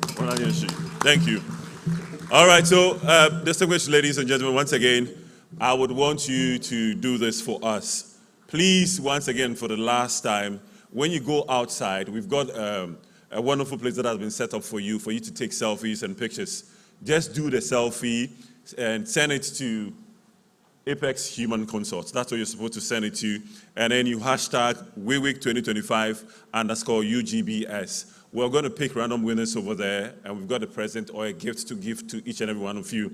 Let's quickly move now to honoring our WiWIK Heroes of Change. And then the same person that will be helping us to do that will be closing all of us here this evening. And I'd like to respectfully and once again invite the CEO of Crescendo Consult and WiWIK Trustee, Doris Ahiati. A round of applause for her.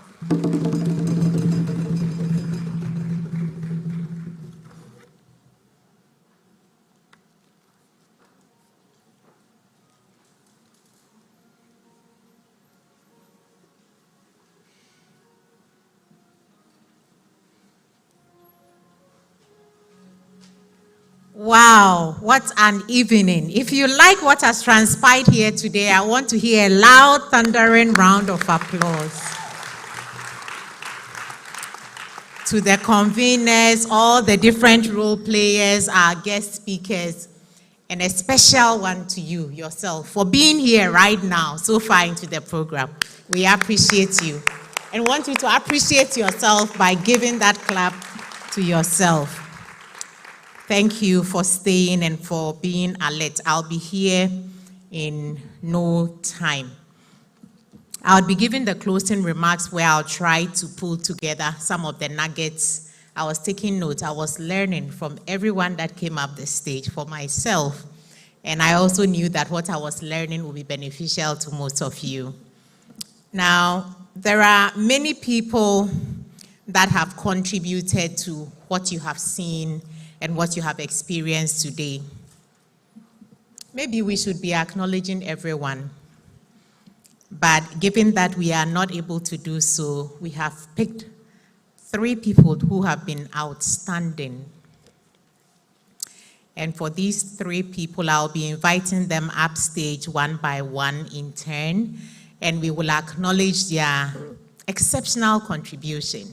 If you are wondering what they've done, they are so desirous and hungry to extend that impact to their colleagues that we have, for example, one person who registered and got in here as many as 100 people.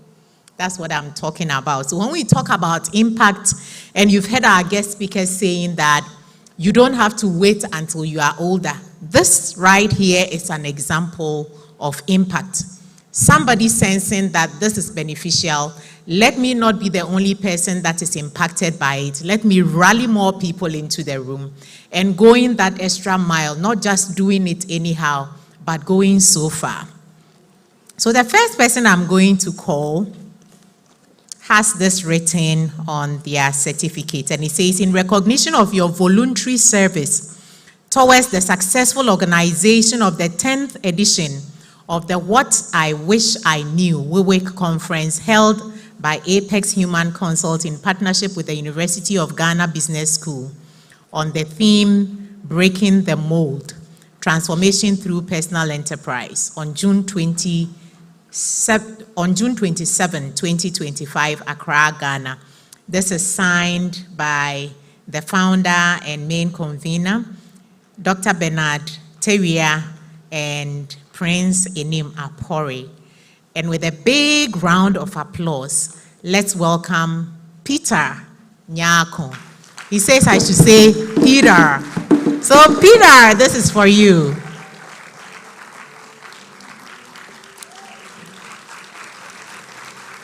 Let's do it better for him until he gets here.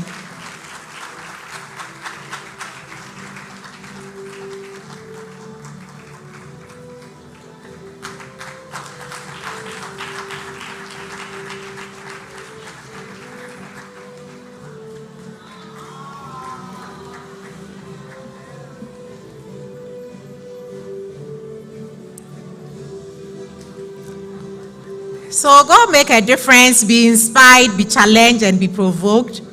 In recognition of your voluntary service towards a successful organization of the 10th edition of WiWIK, held by Apex Consult, same as on Peter's certificate, we present this to Ernestina Apia. Ernestina Konyo, forgive me if I didn't pronounce that well, right? Let's keep doing it for her. Awayas and Tua. I'm curious to know what day of the week you were born on. Saturday. Okay, she's an Ama, so Ama Santua or Ama Apiawa.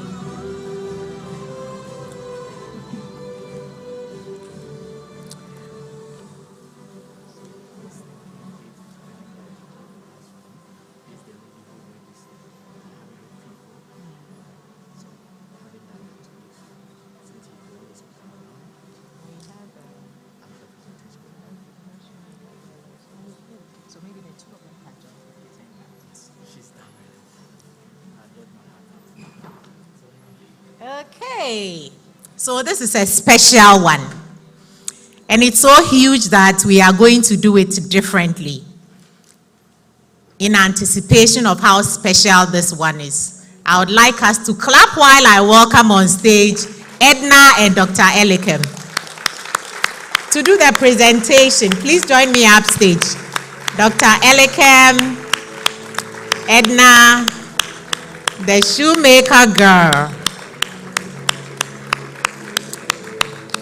And I'm sure by now the person we are clapping for is suspicious that it is her. because we've already presented to some 3 people and I gave a certain example.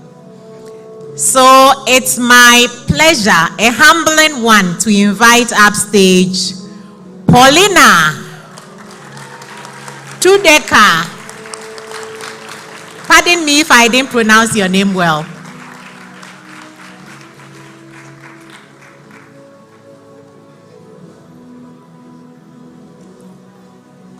Is Paulina here? Okay.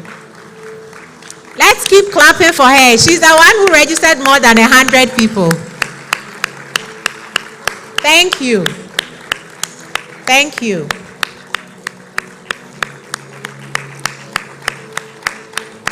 Please keep clapping to energize her and tap into the inspiration.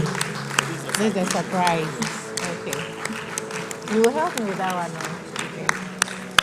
Let's keep doing it. Let's keep doing it.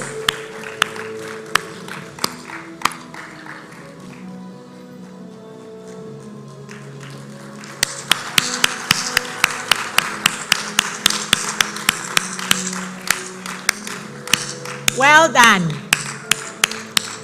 Can I give you a hug?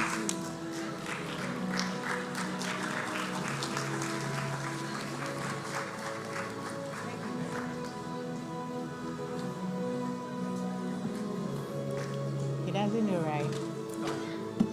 He doesn't know, does he? Okay.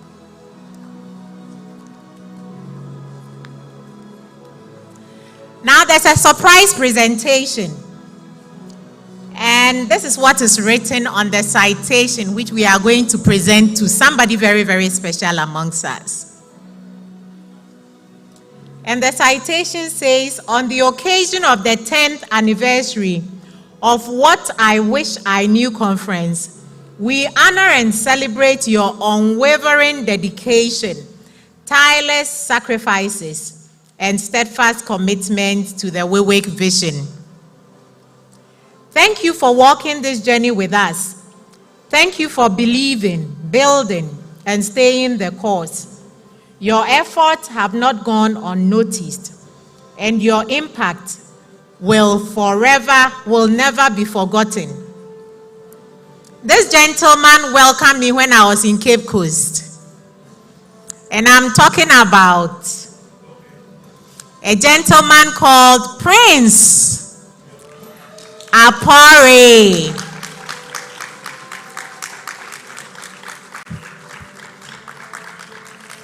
Let's keep doing it. This is a surprise one for him. So this citation is being presented.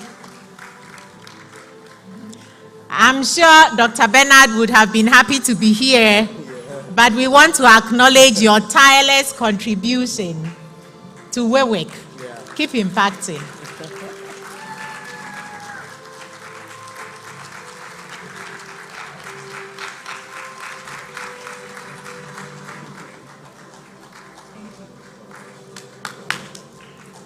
So the other day, WiWIK was hosted in Cape Coast, and he made sure that I didn't find myself lost or uncomfortable in any way. And I'm sure most of you have already encountered him today in his, is it peach or pink kaftan? Thank you. We appreciate you and we love you. Okay, so that brings us to the end of the conference. I have very few closing remarks which I'm going to share. And I would use the approach of nuggets I picked from the many presentations that have been delivered here. I'll try to keep it straight to the point. From the very beginning, we heard inspirational messages from our partners and also from alumni of WiWIK. You saw them, men, women in different places, trailblazers because of the actions they took based on the lessons that they learned from one WiWIK conference or the other. And we also were impacted by people that may not have been beneficiaries of WiWIK, but who want to pour themselves, invest in us, contribute to us so that we don't make mistakes, and so that we have speed, we can accelerate our own advance and progress. We had Dr. Victoria Kwakwa from the World Bank, former Vice President, who encouraged us to do what brings us joy. So keep that in mind as you are leaving the auditorium today. And then she also encouraged us to take calculated risks. We had alums encouraging us not to allow schooling to interfere with our education. So schooling is not enough. Education extends beyond. There's something called efieyansa. There's something also called street smartness. All these are part of your education. Today you've heard a lot about networking, the importance. So don't just put yourself in a shell and point accusing fingers at people who have used their networking to gain certain access. Dr. Ellen, our keynote speaker, I picked a lot of notes from her as well, from the example of running water, that we should continue exposing ourselves to content like this to challenge and to shape us. And she shared how she also experienced, if you like, rejections, sending around lots and lots of proposals and sometimes feeling like the hopes were dimming. And today we have a brilliant Club 100 HR firm, Lene, and then we also have legacy girls. I say if I had daughters, they may not have gone to my alma mater, they would go to legacy girls. I have 4 sons. I don't have a daughter. So unfortunately, we are not, but I recommend legacy girls highly. She said that we should do crazy things. So don't always want to do everything prim and proper the way it has to be done. Then it will always be normal, non-disruptive. So be willing to break the mold. Be willing to go against the grain, to do something different, something unusual sometimes. And she quoted the former president of Liberia. And she said that your dream must exceed your current capacity. Your own dream must scare you. Hey, this dream, how am I going to make it materialize? This week on social media, we have, I think, a 6-point, somebody's New Year resolution they are changing. Somebody is smiling or giggling there, yes. So instead of, I think, doing something, they say now they will mind instead of starting a business, they will mind their own business. So then that goal is already achieved. Instead of buying a car, now they are going to buy a carpet. Yeah, so don't you be like that.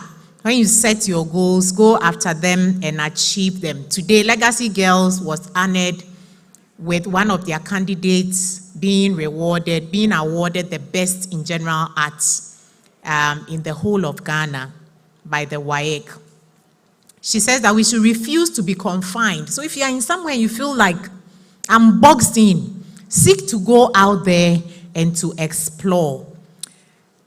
Thrive on competitive advantage. So what is your competitive advantage? Know your own competitive advantage and use that to give you leverage. She encouraged us to have a mindset shift and to remember that leadership is first a battle in the mind. And Dr. Bernard, I was having a conversation with him, and I think in his going against the grain or breaking the mold post on LinkedIn, if you haven't seen it, read it. He says that you are the only person that can stop you, and it's very true. A 20% shift in your mind yields an 80% result. And as a professional coach, I can attest to this. When people have been able to shift in their mindset, the transformation that we see in their impact and their performance.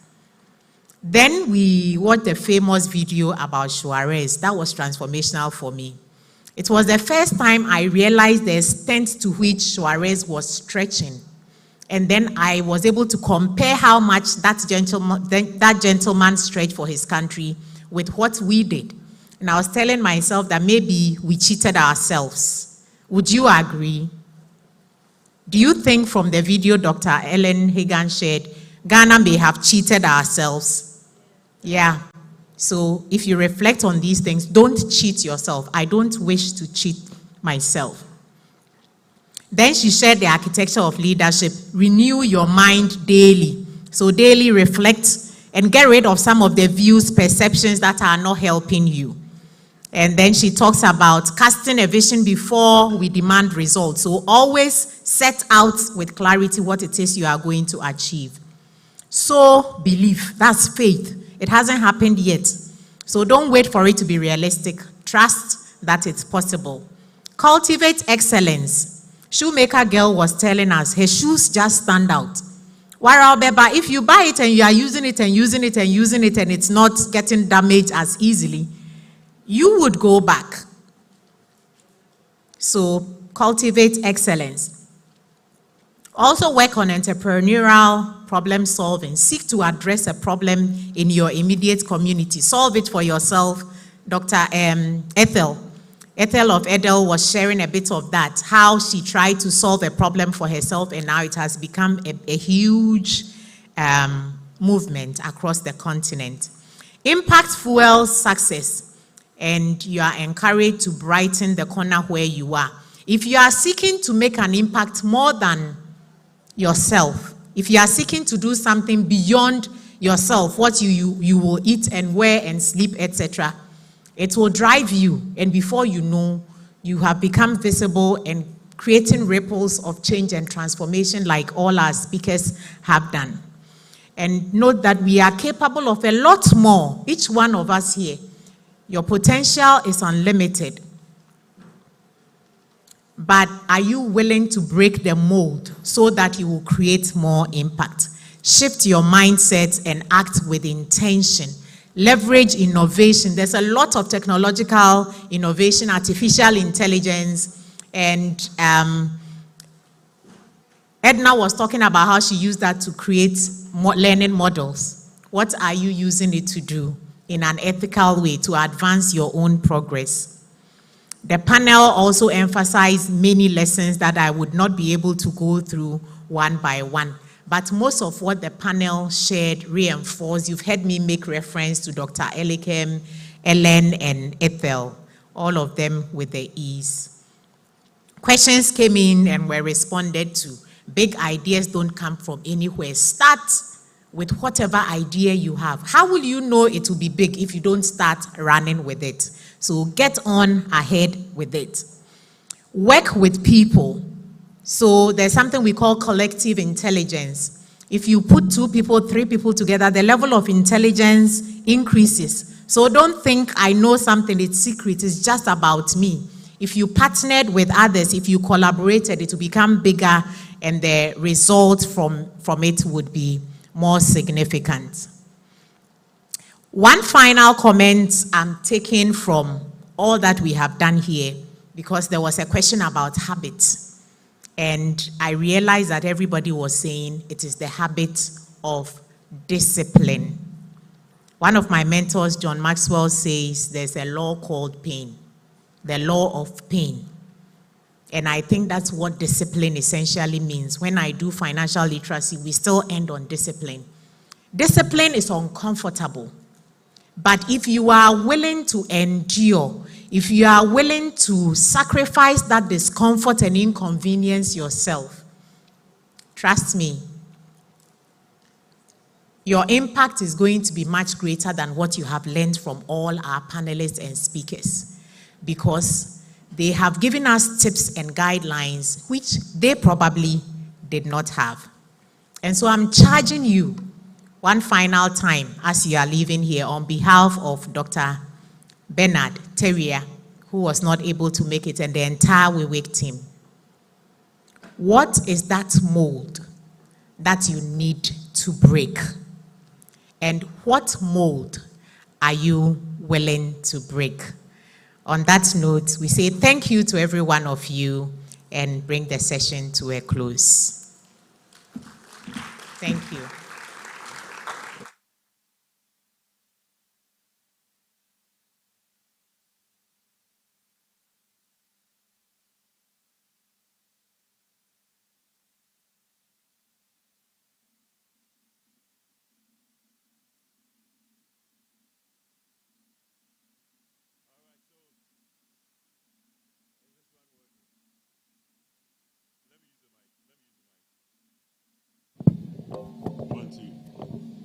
All right, so ladies and gentlemen, thank you very much for coming to WiWIK 2025. God bless you. Continue to do exploits as you go to your various hostels, and then as you continue to allow the gentleman said something. He said, "What? You shouldn't allow your schooling to interfere with your education." So I think that's the best that you can get right here. Please, if you can sit down, he wants to talk to all of us. Those of you that want certificates, please, and requested for certificates, they are ready. You can pick them up. Thank you. My name is Nana Kwesi. God bless you all.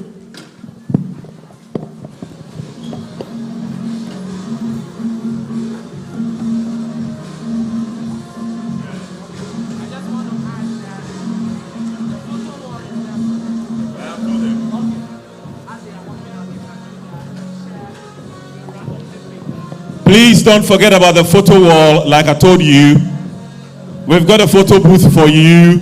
Take the selfies, and don't forget to tag Apex Human Consult on all social media. All right, we've got presents for all of you.